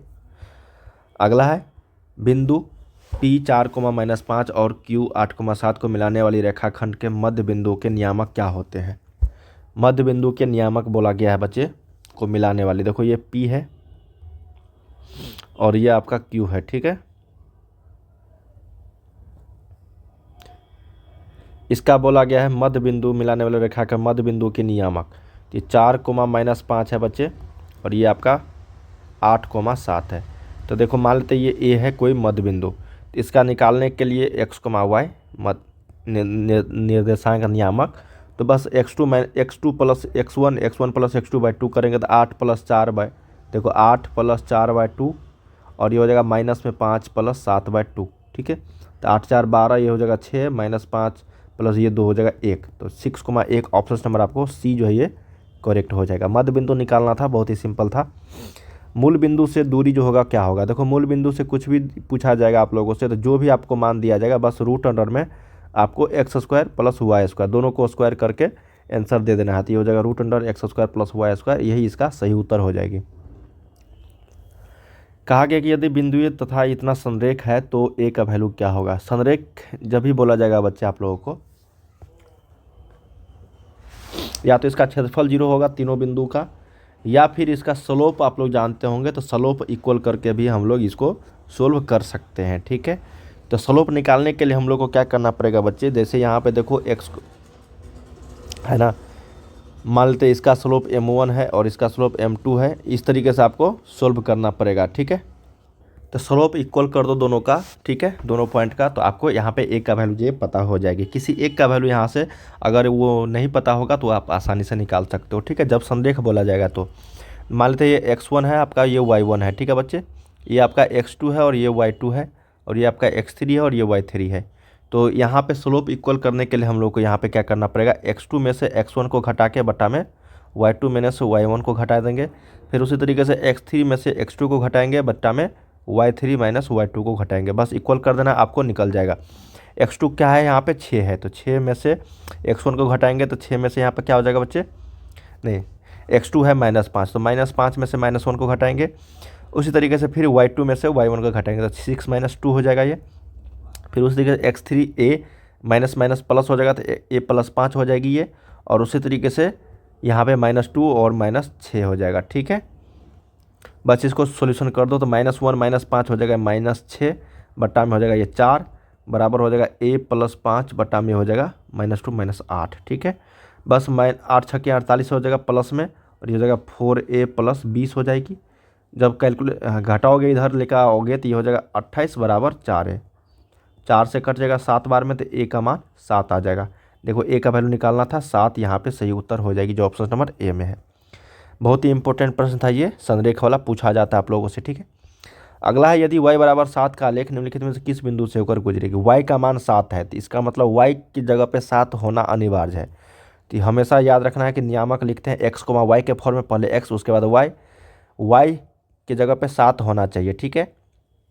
देखो यहाँ पे 7 है नहीं है, यहाँ 7 है नहीं है, यहाँ 7 है नहीं है, यहाँ पे 7 है। देखो हमेशा याद रखना है ये y के टर्म में, ये x है ये y है, ये x है ये y है, ये x है ये y है, ये x है y है। y के जगह पे आपको 7 होनी चाहिए जब एक ही ऑप्शन में, तो यही इसका सही उत्तर हो जाएगा। y अक्ष से बिंदु P 4,6 की दूरी क्या होगा। y अक्ष से बोला गया है ना, तो y देखो ध्यान रखना बच्चे, ये x होता है ये y होता है। 4,6 मान लेते ये दोनों पॉजिटिव है तो ये हो जाएगा 4 पहले उसके बाद 6, तो ये हो गया 4,6। बोला गया y अक्ष से, तो ये होता है y, ये y अक्ष, तो y अक्ष से बिंदु P की दूरी, तो y अक्ष क्या है 4 है, y अक्ष क्या है 4। तो हमेशा याद रखना है बच्चे कि जब भी जिस अक्ष से पूछा जाएगा तो उसका मान अलग बताना है। जैसे y अक्ष से पूछा गया तो x का वैल्यू बतानी है, ठीक है। अगर x अक्ष से दूरी पूछता तो हमको y का मान बताना था, ठीक है। तो यहाँ पे y अक्ष से पूछा था तो x के जगह पे जो था वो आपको बताना था, तो यहाँ पे 65 का b जो है वो राइट हो जाएगी। काफ़ी शानदार प्रश्न है बच्चे। 66 नंबर कहा कि यदि बिंदु a, b और b, c, d को मिलाने वाली रेखाखंड AB को लैम्डा अनुपात 1 के अनुपात में विभाजित करती है, वो भी अंतः, तो बिंदु y का, सिर्फ y का निर्देशांक पूछा गया। x, y होता है बच्चे, उसमें से y का निर्देशांक पूछा गया। तो y बराबर हम लोग को पता होती है क्या होता है, my2 प्लस में ny1 बट्टा में m + n, यही उसका फॉर्मूला होता है निर्देशांक निकालने का। और x का होता है mx2 प्लस में आपका nx1 बट्टा में m + 1, ठीक है। तो m के जगह पे लैम्डा है तो लैम्डा, y2 के जगह पे d है तो lambda d, plus ny1, n के जगह पे 1 है बच्चे, तो 1 × में y1 के जगह पे क्या है आपका b है, तो यहाँ पे b हो जाएगा बट्टा में m + 1, तो लैम्डा + 1। देखो lambda d + b option number एक ही में है, लैम्डा + 1, यही इसका सही उत्तर हो जाएगा बच्चे 66 का ए। बहुत ही शानदार प्रश्न था, बस आपको थोड़ा सा दिमाग लगाना था, आंसर आ जाता। अगला है, किसी वृत्त के व्यास के सिरों का निर्देशांक कितना है तो उसके केंद्रक का निर्देशांक क्या होगा। यदि कोई वृत्त दिया गया है बच्चे, वृत्त देखो ध्यान रखना है, ये आपका कोई वृत्त है, ठीक है, और ये आपका केंद्रक हो गया यहाँ पे C, और ये मान लेते हैं ये P है और ये Q है, ठीक है। इसका निर्देशांक 8,-6 दिया गया है और इसका निर्देशांक -8,6 दिया गया। हमको केंद्रक बोला गया है, तो जानते होंगे व्यास जो केंद्रक से होकर गुजरता है बच्चा, और इसको 2 बराबर भागों में बांटता भी है। तो बस सिंपल मध्य बिंदु निकाल देना है आप लोग को, C का निर्देशांक पता चल जाएगा, केंद्रक का निर्देशांक। तो -8 प्लस में 8, ठीक है, बटा में 0, फिर -6 हो जाएगा बटा में 2, -6 + 6 बटा में 2, तो 0 बटा में 2 और ये 0 बटा में 2। इसका मतलब बच्चा 0,0 जो इसका निर्देशांक हो जाएगा। ऑप्शन नंबर डी जो है ये राइट आंसर हो जाएगा, ठीक है। अगला है कि एक त्रिभुज का केंद्रक दिया गया है, उसके शीर्ष 2 दिया गया है, तो तीसरा शीर्ष आसानी से निकल जाएगा बच्चे, ध्यान में रखना है। देखो मान लीजिए ये ए है और ये बी है और ये सी है, ठीक है। ये 3,4 दिया गया है और ये आपका 5,-6 दिया गया है। इसको निकालना है x3, y3 हमको, ठीक है। और इसका केंद्रक दिया गया है 4,0। हम लोग को पता होगा बच्चे केंद्रक का जो मान होता है वो x बराबर होता है x1 + x2 + x3 बटा में 3, ठीक है। ये और फिर उसके बाद y निकालना रहता है तो y1 प्लस y2 प्लस हम लोग y3 बटा में 3 लिखते हैं, ठीक है। x के जगह पे यहाँ पे 4 दिया गया है तो 4 बराबर लिखेंगे बच्चे हम लोग।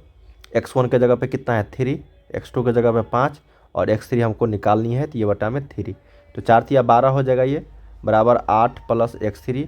तो x3 का वैल्यू यहाँ से आ जाएगा आपका 12 में से 8 गया 4, तो x3 का वैल्यू आ गया 4। देखो एक ही जगह दिख रहा है x3 का वैल्यू 4, तो यही इसका आंसर हो जाएगा। हालांकि हम लोग y का भी मान निकाल सकते हैं। y के जगह पे है 0, y1 के जगह पे है 4, माइनस में 6 हो जाएगा ये, प्लस y3 बटा में 3 गुना करेंगे तो ये 0 हो जाएगा, बराबर 4 में से 2 6 गया तो -2 प्लस y3 इस साइड लेकर आ जाएंगे तो y3 बराबर यहाँ पे 2 हो गया, ठीक है। देखो x3 कोमा y3 4,2 आ गया कि नहीं आ गया, तो यही इसका क्या हो गया आंसर जो हो जाएगा 4,2 हो जाएगा आंसर, ठीक है। बहुत ही शानदार लाजवाब प्रश्न था बच्चे, बस आपको थोड़ा सा थ्योरेटिकल पता होनी चाहिए। अगला है कि किस पाद में स्थित है, देखो माइनस उसके बाद फिर प्लस, ठीक है, माइनस उसके बाद फिर प्लस है, ये आपका द्वितीय पाद में होता है बच्चे, द्वितीय में, ठीक है। इसमें होता है ये, इसमें माइनस उसके बाद फिर प्लस। अगला है कि एक्स अक्ष पर सभी बिंदुओं का कोटि क्या होता है, देखो एक्स अक्ष पर सभी बिंदुओं का कोटि, ये एक्स और ये वाई, इस ये जो एक्स है बच्चे, ये एक्स अक्ष, इस पर कहीं भी वाई का जो वैल्यू होगा, वाई का वैल्यू वो हमेशा 0 होगा, क्या होगा 0 होगा। अगला यहाँ पे कि त्रिभुज ए बी सी और त्रिभुज पी क्यू आर समरूप है तो कोण ए का वैल्यू 42 डिग्री है, कोण ए क्यू का वैल्यू 84 डिग्री है। देखो मान लेते हैं हम लोग त्रिभुज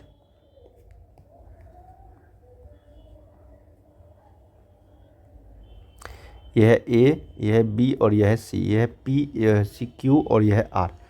कोण ए का वैल्यू 42, कोण क्यू का वैल्यू यहाँ पे 84 है ना, तो कोण सी का वैल्यू हम लोग को यहाँ पे पता करनी है बच्चे। जब ये 42 है तो ये भी आपका 42 हो जाएगी, ये 84 है तो ये भी आपका 84 हो जाएगा। बस आपको क्या करना है घटा देना है बच्चे, 8 4 यहाँ पे 4 2 6 हो जाएगा और 8 4 12 हो जाएगा।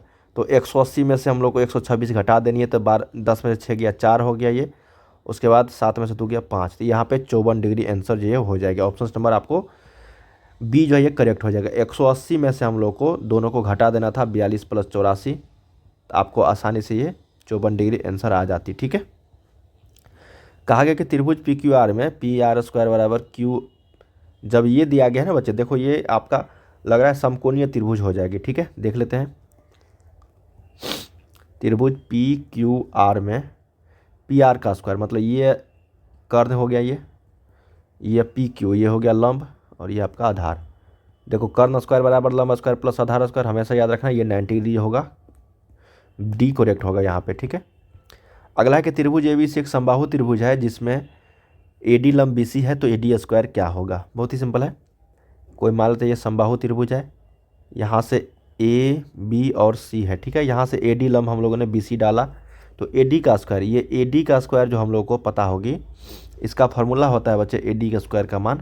समबाहु त्रिभुज दिया गया था बच्चे, यहाँ पे आप लोग को ए डी लंब बी सी दिया गया है तो ए डी स्क्वायर मतलब ये जो ऊंचाई का स्क्वायर है, ये क्या शर्त होती है, इसका रिलेशन होता है ये 3CD स्क्वायर का बराबर यहाँ पे आंसर हो जाएगा, ठीक है। इसको कैसे बनाना है ध्यान से रखना, देखो ये आपका लंब है, ठीक है, एक समबाहु त्रिभुज में ये लंब हो जाएगा ना, तो ये आपका क्या हो जाएगा, ये भी आपका समकोणीय त्रिभुज होगा, ये भी आपका समकोणीय त्रिभुज होगा, दो बराबर भागों में यहाँ पे समकोण त्रिभुज में बांट देगा ये, जब भी समबाहु त्रिभुज में एक लंब डाला जाएगा तो, ठीक है। तो हम लोग इसे यहाँ पे ए डी स्क्वायर निकालेंगे तो ये हो जाएगा कर्ण का स्क्वायर में से हम लोग क्या करेंगे, देखो ए सी स्क्वायर में से हम लोग क्या करेंगे यहाँ पे सी डी का स्क्वायर घटा देंगे, ठीक है, सी डी का स्क्वायर घटा देंगे। और हम लोग जानते हैं कि ए बी बराबर बी सी बराबर यहाँ पे सी डी है, बी सी बराबर ए सी है, ठीक है, तीनों इक्वल हो जाएगा, ये और आपका ये बी सी जो है इक्वल हो जाएगा। अब हम लोग यहाँ पे देखो सी डी जो होगा वो क्या हो जाएगा, सी डी जो होगा बी सी का आधा हो जाएगा, तो बी सी का जो आधा होगा तो ये फिर ए सी का भी आधा हो जाएगा ना बच्चे। जब बी सी का आधा होगा तो ए सी का भी आधा होगा और इसी तरीके से ए बी का भी आधा होगा, क्योंकि तीनों भुजा इक्वल है आपस में, ठीक है। हमको यहाँ पे सी डी के फॉर्म में देखो दिया गया है ऑप्शन, सभी ऑप्शन में सी डी के फॉर्म में, तो हम लोग यहाँ से ए सी का वैल्यू निकाल लेंगे तो ए सी बराबर ये हो जाएगा कितना 2CD हो जाएगा। ये दोनों में रिलेशन देखो, ए सी का वैल्यू 2CD के बराबर हो जाएगी, तो ए सी के जगह पर हम लोग को यहाँ पे 2CD का स्क्वायर माइनस में सी डी स्क्वायर पहले से था, तो ये हो जाएगा 4CD², में से CD² घटाएंगे तो ये हो जाएगा 3CD² के बराबर। ठीक है, यहाँ पे आप लोग को 3BD² भी देखने को मिल सकते हैं बच्चे। ठीक है, ये चीज़ ध्यान में रखनी है आप लोग को। ठीक है, ध्यान में रखना है आप लोग को, 3CD² या फिर 3BD² DB² भी देखने को मिल सकते हैं, दोनों इक्वल हो जाएगा। अगला है कि त्रिभुज ABC में बिंदु D और E क्रमशः भुजाओं AB और तथा AC इस प्रकार है कि DE समानांतर BC है। यदि AD बटा DB बराबर 4/5 तो AC का वैल्यू इतना है। बहुत सिंपल है बच्चे, त्रिभुज ABC कोई दिया गया है, देखो ध्यान से रखना है, त्रिभुज ABC कोई दिया गया है जिसमें BC समानांतर है DE, ये दिया गया DE। ठीक है, AD बटा DB मतलब AD बटा में DB, इसका अनुपात AD बटा जो DB दिया गया है 4/5, सेम उसी तरीके से AE बटा EC होगा, AE बटा में EC होगा बच्चे। ठीक है, हमको AE का वैल्यू पता करनी है। मान लेते AE आपका x है और AC पूरा 18 है, तो ये हो जाएगा 18 में से x हो जाएगी, हो जाएगा ना। तो ये 4/5 दिया गया है बराबर x बटा में 18 माइनस x हो जाएगा, ये 18 चौके 72 माइनस 4x हो जाएगी और ये 5x हो जाएगा आपका। ठीक है, जब इस साइड लेकर जाएंगे तो ये 72 बराबर हो जाएगा 5 4 9x, यहाँ से x का वैल्यू हटा निकालेंगे तो ये हो जाएगा 9 8 72। x का वैल्यू यहाँ पे से उत्तर आपका 8 सेंटीमीटर हो जाएगा। जो x का मान हम लोगों ने रखा था वो AE का वैल्यू, तो ये AE का मान 8 आ गया। ये आपका जो है बच्चे त्रिभुज का जो जब भी कोई त्रिभुज में दो समानांतर यहाँ पे दिया जाएगा रेखा, इसका शर्त होता है जो अनुपात आपका ऊपर वाले त्रिभुज का होगा बट्टा में हो जाएगा AD बटा में DB, उसी तरीके से AE बटा में EC। इसका एक और शर्त होता है AD बटा में अगर AB है, उसी तरीके से AE बटा में आपका AC भी हो जाएगा। ठीक है, तो ये चीज़ ध्यान में रखना, ये शर्त पे आपको आधारित था प्रश्न, सिंपल था। अगला है कि समद्विबाहु त्रिभुज, समद्विबाहु समकोण त्रिभुज में प्रत्येक न्यून कोण की माप क्या होगी। देखो ध्यान में रखना बच्चे, एक तो समद्विबाहु है और ऊपर से एक समकोण भी है। ठीक है, तो ये पक्का 90 डिग्री हो जाएगी बच्चे एक तो, और दूसरे जो त्रिभुज होगा उसमें प्रत्येक न्यून कोण की मान कितनी होगी। जब एक 90 डिग्री हो गया और समद्विबाहु में दो कोण इक्वल होगा, ठीक है, दो कोण क्या होगा बच्चे इक्वल होगा, तो ये मान लेते ये कोण इक्वल है, तो यहाँ पे न्यून कोण हो जाएगा 45 डिग्री। क्या हो जाएगा 45 डिग्री। अगला है कि दो समरूप त्रिभुज की संगत ऊंचाइयों का अनुपात इतना दिया गया है तो उनके क्षेत्रफल का अनुपात क्या होगा। चाहे हाइट दिया हो, चाहे आपका भुजा दिया हो बच्चे, चाहे आपका लंब दिया हो, ठीक है, माध्यिका की ऊंचाई, जब भी इस तरीके के दिया जाएगा आप लोगों को तो हमेशा याद रखना। और क्षेत्रफल का अनुपात पूछा जाएगा आप लोगों से तो कुछ नहीं करनी है बच्चे, 7/10 का उसका स्क्वायर कर देना है। ठीक है, तो ये हो जाएगा 49/100, ऑप्शन नंबर ए। और जब क्षेत्रफल दिया जाएगा और पूछा जाएगा ऊंचाई, भुजा या फिर आपको माध्यिका, तो बस उसका रूट अंडर में डाल के आंसर ला देनी है। अगला है 4.5 सेंटीमीटर त्रिज्या वाले वृत्त पर खींची गई दो समांतर स्पर्श रेखाओं के बीच की दूरी क्या होगी।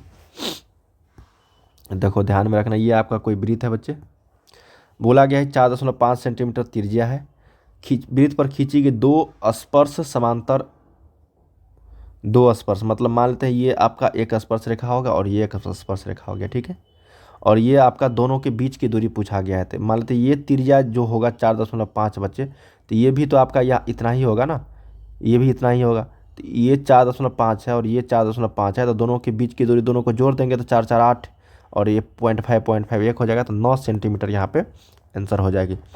अगला है किसी बाह्य बिंदु से वृत्त पर कितनी स्पर्श रेखाएं खींची जा सकती है। देखो ये कोई वृत्त है, कोई बाह्य बिंदु है, तो यहाँ से एक स्पर्श रेखा ऐसे, एक स्पर्श रेखा ऐसे। ठीक है, केवल और केवल दो स्पर्श रेखाएं हम लोग खींच सकते हैं। अगला है बच्चे कि यदि ओ केंद्र वाले वृत्त पर PA तथा PB दो स्पर्श रेखाएं हैं इस प्रकार है। देखो ये कोई वृत्त है, बोला गया है कि कोई O केंद्र है, ठीक है, और ये कोई PA और PB, मान लीजिए ये P है, उसी तरीके से यहाँ पे PA और एक आपको PB स्पर्श रेखा खींचा गया है। ठीक है, तो कोण APB मतलब APB इसका वैल्यू दिया गया है 50 डिग्री, तो कोण AOB का वैल्यू पता करनी है, AOB का मतलब इसका वैल्यू पता करनी है। ठीक है, जब ये 50 डिग्री है बच्चे और AOB का वैल्यू पूछा गया है तो ये दोनों का जो मान होता है वो 180 डिग्री के बराबर होता है। क्यों होता है बच्चे, आपको पता होनी चाहिए, कि स्पर्श रेखा और वृत्त के जो बिंदु पर जो होता है, स्पर्श रेखा और वृत्त के बिंदु पर के बीच के कोण, तो वो 90 डिग्री होता है। ये 90 डिग्री हो गया, ये भी 90 डिग्री हो गया, तो 90 180। और ये चतुर्भुज का काम करेगा, तो ये जब 50 है तो ये भी आपका 180 होनी चाहिए। तो 180 में से अगर 50 को घटाएंगे हम लोग तो ये हो जाएगा 130 डिग्री। ऑप्शन नंबर आपको डी जो है ये राइट आंसर हो जाएगी यहाँ पे, ठीक है। तो ये 130 डिग्री का काम करेगा। अगला है कि दी गई आकृति में बिंदु ओ वृत्त का केंद्र है, ठीक है। कोण ए ओ बी का वैल्यू 30 डिग्री है तथा कोण ओ बी ए का मान क्या होगा, ओ बी ए मतलब इसका वैल्यू पता करनी है बच्चे, ठीक है। तो जब ये देखो ये आपका त्रिज्या का काम करेगा, ये भी आपका त्रिज्या का काम करेगा, तो दोनों त्रिज्या इक्वल है तो ये भी कोण आपका क्या होगा, इक्वल हो जाएगा। इसका मतलब ये एक्स है तो ये भी आपका एक्स हो जाएगा, तो 2x प्लस यहाँ पे 30 डिग्री बराबर 180 डिग्री हो जाएगी। तो यहाँ पे 2x बराबर तीनों त्रिभुज के तीनों कोणों का मान 180 डिग्री होती है, तो ये हो जाएगा आपका 150 डिग्री। तो यहाँ से x का वैल्यू 75 डिग्री, कोण ओ बी ए का वैल्यू जो हो जाए ये 75 डिग्री आंसर हो जाएगा। ऑप्शन नंबर सी यहाँ पे करेक्ट हो जाएगी। अगला है बच्चे कि 8 सेंटीमीटर त्रिज्या वाले वृत्त के केंद्र से 17 सेंटीमीटर दूर स्थित एक बिंदु से स्पर्श रेखा खींची गई है, तो स्पर्श रेखा की लंबाई 15 सेंटीमीटर होगा, क्योंकि 8 15 और 17 एक क्या है, त्रिकोणीय त्रिक है यहाँ पे बच्चे, त्रिकोण मतलब समकोणीय त्रिक है। देखो यहाँ से कोई एक वृत्त है, ठीक है, केंद्र दिया गया है 8 सेंटीमीटर और केंद्र से बोला गया है कि कोई बिंदु यहाँ से है, ठीक है, और इससे स्पर्श रेखा ये खींचा गया है। तो ये 8 है तो ये भी आपका 8 होगा, और ये आपका केंद्र से बोला गया है 17, तो ये 17 हो जाएगी यहाँ पे। तो हम लोगों से पूछा गया है स्पर्श रेखा की लंबाई, ये पूछा गया है बच्चे, ठीक है। और यहाँ पे ये आपका समकोण त्रिभुज बनता है, समकोण 90 डिग्री, तो 90 डिग्री के सामने वाला हो गया कर्ण आपका, तो कर्ण हो जाएगा 17, कर्ण क्या हो जाएगा 17, तो 17 का स्क्वायर में से अगर 8 का स्क्वायर घटाएंगे तो हम लोग को ये मान निकल जाएगी, तो ये हो जाएगा 17 का 289, अब माइनस में 64, तो ये हो जाएगा आपका 225, इसका रूट अंडर निकालेंगे तो हो जाएगा 15, तो ये हो जाएगा 15 डिग्री, ठीक है, 15 आंसर आ जाएगा। बहुत ही सिंपल था, बस आपको समझना था बच्चे। अगला है कि एक घन के विकर्ण की लंबाई इतना दिया गया है तो इसका संपूर्ण पृष्ठीय क्षेत्रफल क्या होगा। घन का विकर्ण हम लोग जानते हैं √3 गुने भुजा होता है, तो 5√3 हो जाएगा, तो ये से गया तो ए का मान 5 हो गया। संपूर्ण पृष्ठीय क्षेत्रफल होता है 6l स्क्वायर, तो 6 गुने l का स्क्वायर तो 5 का स्क्वायर हो जाएगा 25, तो 25 छक्के 150, क्या हो जाएगा बच्चे 150 सेंटीमीटर स्क्वायर। अगला है कि यदि एक बेलन और शंकु के त्रिज्या और ऊंचाई समान हो तो उनके आयतनों का अनुपात क्या होगा।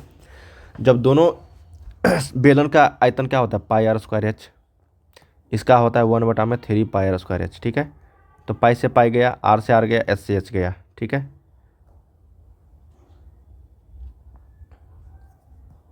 एच से एच गया, तो बचा 1/3, इसका अनुपात 3 ऊपर चला जाएगा, तो ये हो जाएगा 3/1, 3 अनुपात क्या हो जाएगा 1, क्या हो जाएगा बच्चा यहाँ पे 3/1 यहाँ पे आंसर हो जाएगा, ठीक है।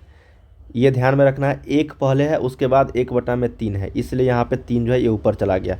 अगर 1/3 ऐसे रहता, 1/3/1 रहता ऐसे, तो 1/3 ही आंसर होता, ठीक है, ध्यान में रखनी है। 1/1/3 था तो इसलिए ये ऊपर चला गया। अगला देखते हैं कि सुराही का संयोजन क्या है। सुराही का संयोजन यहाँ पे क्या है, गोला तथा बेलन, बेलन तथा शंकु, 2 अर्धगोले या फिर अर्धगोला तथा बेलन। सुराही में बच्चे एक गोला और एक बेलन का जो है संयोजन होता है, ठीक है, ऊपर में एक गोला हो जाएगा और नीचे में जो है आपका ये एक बेलन का काम करेगा, ठीक है। तो ये गोला और बेलन का एक संयोजन होता है सुराही जो जिसमें पानी लोग रखते हैं ना, घड़ा जिसको बोलते हैं। एक घड़ी के मिनट वाली सुई 45 मिनट में बनाया गया कोण कितना होगा, ठीक है, 45 मिनट में बोला गया, तो 60 मिनट में जो बनता है बच्चे 360 डिग्री का बनता है। उसी तरीके से 45 मिनट में 1 मिनट में बनेगा 360/60, 45 मिनट में कितना बनेगा, तो 360/60 गुने 45, 5×45, 15×4 = 60, 9×27, तो हो जाएगा 270 डिग्री का कोण बनेगा। ऑप्शन नंबर आपको बी करेक्ट हो जाएगी। याद रखना है कि एक घड़ी में बच्चे 60 मिनट में 360 डिग्री का कोण बनता है, ठीक है। 10 सेंटीमीटर त्रिज्या वाले अर्धवृत्त की कुल परिमिति कितनी होगी। 10 सेंटीमीटर त्रिज्या वाले अर्धवृत्त की कुल परिमिति, तो अर्धवृत्त का यहाँ पे परिधि पूछा गया है बच्चे, याद रखना है। अर्धवृत्त का परिधि होता है 2 पाई, क्या होता है 2 पाई। अर्धवृत्त का परिधि पूछा गया कुल परिमिति, ठीक है। तो ये होता है पाई आर प्लस 2r, ये फार्मूला होता है, याद रखना ये फार्मूला होता है बच्चे, ठीक है ना। तो उसी तरीके से यहाँ पे पाई आर के जगह पे 10 प्लस 2 गुने 10, तो ये तो हो जाएगा आपका 10 पाई प्लस 20। यहाँ से क्या करे किया है आप लोगों को, 10 कॉमन ले लिया है बच्चे, 10 कॉमन आ जाएगा तो ये हो जाएगा पाई प्लस 2। ये ऑप्शन नंबर आपको ए जो है ये करेक्ट हो जाएगी, ठीक है। Pi plus 2 into 10।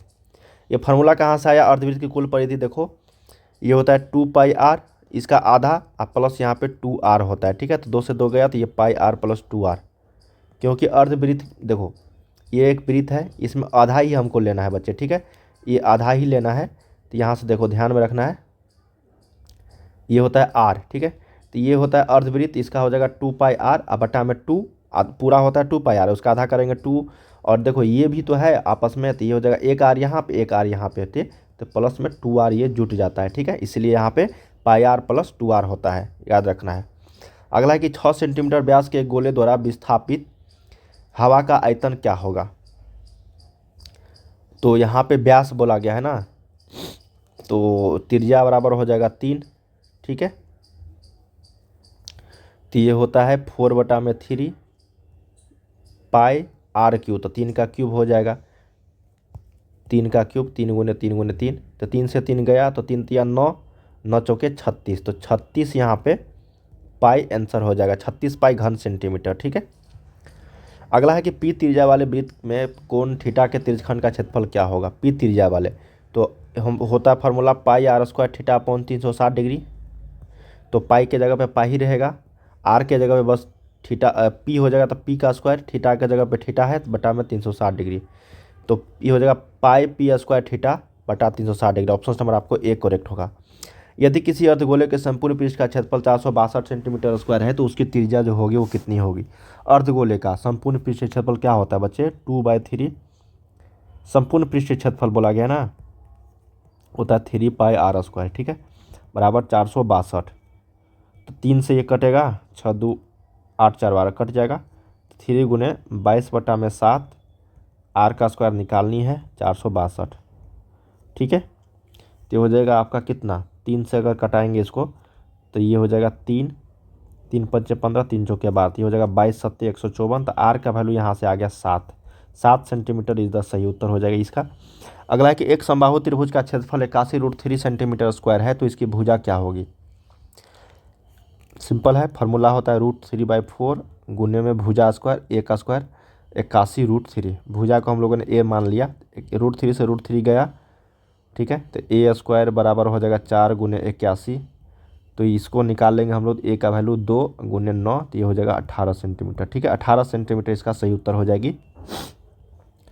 3 पासे की उछाल में संभव परिणामों की संख्या कितनी होगी। 3 पासों की उछाल में 6 का क्यूब कर दो तो ये हो जाएगा 6 18, 6 36 216 हो जाएगा, क्या हो जाएगा 216। अगर 2 उछाल रहता 2 पासा तो 6 का स्क्वायर 36 हो जाता है, एक उछाल में 6 होता है, 2 उछाल में 6 का स्क्वायर होता है, 3 पासे में होता है 6 के पावर 3, 4 में हो जाएगा 6 के पावर 4, ठीक है, ध्यान में रखनी है। अगला कि यदि कोई घटना घटित नहीं हो सकती तो उसकी प्रायिकता कितनी होगी। जब कोई घटना घटित ही नहीं हो रही है तो उसकी प्रायिकता तो 0 होगा ना, 0 होगा। एक पासा एक बार फेंका जाता है तो आभास संख्या आने की प्रायिकता क्या होगी। एक पासा टोटल 6 हो जाएगा, और 1 2 3 4 5 6 में अभाज्य संख्या कितनी है, 2 है, 3 है, 5 है, टोटल 3 है, तो प्रायिकता बराबर 3 बटा में टोटल 6, तो हो जाएगा 1/2। ऑप्शन नंबर आपको बी जो है ये करेक्ट हो जाएगी। अगला है कि एक अच्छी प्रकार से फेंटी गई एक ताश की गड्डी में से एक पत्ता यादृच्छा निकाला जाता है तो इसके काला रंग का रानी होने की प्रायिकता क्या होगी। अच्छी प्रकार से फेंटी गई एक ताश की गड्डी में से एक पत्ता यादृच्छा निकाला जाता है बच्चे, तो इसके काला रंग का रानी होने की प्रायिकता जो होगी वो क्या होगी। तो 52 टोटल होते हैं, काला रंग उसमें से 26 होता है, ठीक है, और उसमें से रानी बोला गया है बच्चे, काला रंग का रानी होने की प्रायिकता। एक पत्ता यादृच्छा निकाला जाता है और एक रंग काला रंग का रानी कितना होगा, 2 होगा, 2 होता है ना 26 में से। तो क्या हो जाएगा यहाँ पे बच्चे, प्रायिकता निकालने की अगर बात करेंगे हम लोग तो प्रायिकता बराबर हो जाएगा टोटल 2 और टोटल कितना में से, तो 52 में से। तो ये हो जाएगा 2/52 तो 1/26 हो जाएगी। ऑप्शन नंबर आपको बी यहाँ पे राइट आंसर हो जाएगा। अगला देखते हैं कि 2 सिक्कों की उछाल में एक भी शीर्ष नहीं आने की प्रायिकता कितनी होगी। तो देखो 2 सिक्का का उछाला गया तो टोटल परिणाम जो होगा वो 4 आएगा, ठीक है, बटा में 4। और एक भी शीर्ष अगर नहीं आएगी तो या तो फिर दोनों पे टेल आएगा, तभी तो दोनों में शीर्ष नहीं आएगा ना। तो टोटल जो है वह एक ही घटना होगी। तो यहाँ पे क्या हो जाएगा, एक भी शीर्ष नहीं आने की प्रायिकता 1/4 यहाँ पे सही उत्तर हो जाएगा। इसका जो टोटल संभव परिणाम होता है 4, एक होता है एच और एच, एक होगा आपका एच टी, एक होगा टी एच और एक होगा आपका टी टी, ठीक है। देखो ये इसमें भी शीर्ष आ रहा है, इसमें भी शीर्ष आ रहा है, इसमें भी शीर्ष आ रहा है, इसमें शीर्ष नहीं आ रहा है, इसलिए शीर्ष नहीं आने की प्रायिकता 1/4 हो जाएगा। अगला इसका बहुलक बोला गया है। तो बहुलक देख लो कौन से सबसे ज़्यादा बार आया हुआ है इसमें। 23 देखते हैं, 23 1 2 3 बार आ रहा है। 22 देखते हैं, 22 2 बार आ रहा है, 22 2 बार। हाँ, तो इसका सही उत्तर आपका 23 आंसर हो जाएगी, ठीक है। अगला कि यदि 5 आंकड़े दिया गया है, इसका माध्य दिया गया है 14, तो x का वैल्यू क्या होगा। तो सभी को जोड़ दो, ये हो जाएगा 1 2 3 4 5, तो 5x प्लस 1 2 3 3 6 6 4 10, टोटल कितना है 5 बराबर 14, ठीक है। हो जाएगा 5x प्लस 10 बराबर 14 पंचे 70, तो हो जाएगा 5x बराबर 60, तो हो जाएगा x का वैल्यू 12। क्या हो जाएगा, x का वैल्यू 12 हो जाएगा। निम्नलिखित में से कौन केंद्रीय प्रवृत्ति की माप नहीं है। तो केंद्रीय प्रवृत्ति की माप अगर नहीं है, बात करेंगे हम लोग परिसर, माध्य, माध्यिका, बहुलक, तो सही उत्तर हो जाएगा केंद्रीय प्रवृत्ति की माप नहीं है बच्चे, परिसर, ठीक है। माध्य, माध्यिका, बहुलक ये सारे हैं, परिसर नहीं है, तो एक करेक्ट आंसर हो जाएगा। अगर देखें प्रथम 8 अभाज्य संख्याओं का माध्यिका क्या होगा। तो प्रथम 8 अभाज्य संख्या पर लिख लो, 2 3 5 7 11 13 17, 1 2 3 4 5 6 7। हाँ, तो इसका माध्यिका क्या होगा, बीच की संख्या, तो 1 2 3 4, 1 2 3 4, मतलब 7 नंबर जो है यहाँ पे आ रहा है माध्यिका। तो ऑप्शन नंबर आपको डी जो है ये करेक्ट हो जाएगी। लास्ट क्वेश्चन है बच्चे कि निम्नलिखित में से वितरण के लिए बताए वर्ग अंतराल दिया गया है, बहुलक वर्ग का उच्च सीमा कौन सा है, उच्च सीमा, ठीक है। तो मॉडल क्लास जो होगा यहाँ पे क्या हो जाएगी, तो यहाँ पे बहुलक वर्ग का उच्च सीमा। तो पहले तो बहुलक समझना पड़ेगा कि बहुलक इसमें वर्ग सबसे ज़्यादा बार कौन सी संख्या आया है। देखो 8 12 20 6 24, सबसे ज़्यादा बार तो 20 आया है। तो 20 जो ये होगा आपका बहुलक वर्ग, क्या होगा बच्चे, ये बहुलक वर्ग कहलाएगा, ठीक है। और बहुलक वर्ग में भी बोला गया है उच्च सीमा। तो ये जो सीमा दिया गया है 20 से 30, तो 20 से 30 ये पहला वाला को हम लोग निम्न सीमा बोलते हैं और इसको हम लोग बोलते हैं उच्च सीमा, ठीक है। तो देखो उच्च सीमा कितना है, 30 है, तो इसका मतलब ये 30 जो है यहाँ पे राइट आंसर हो जाएगा, ठीक है। तो हम लोगों ने यहाँ पे बच्चे 1 से लेके 100 तक प्रश्न कर लिए हैं।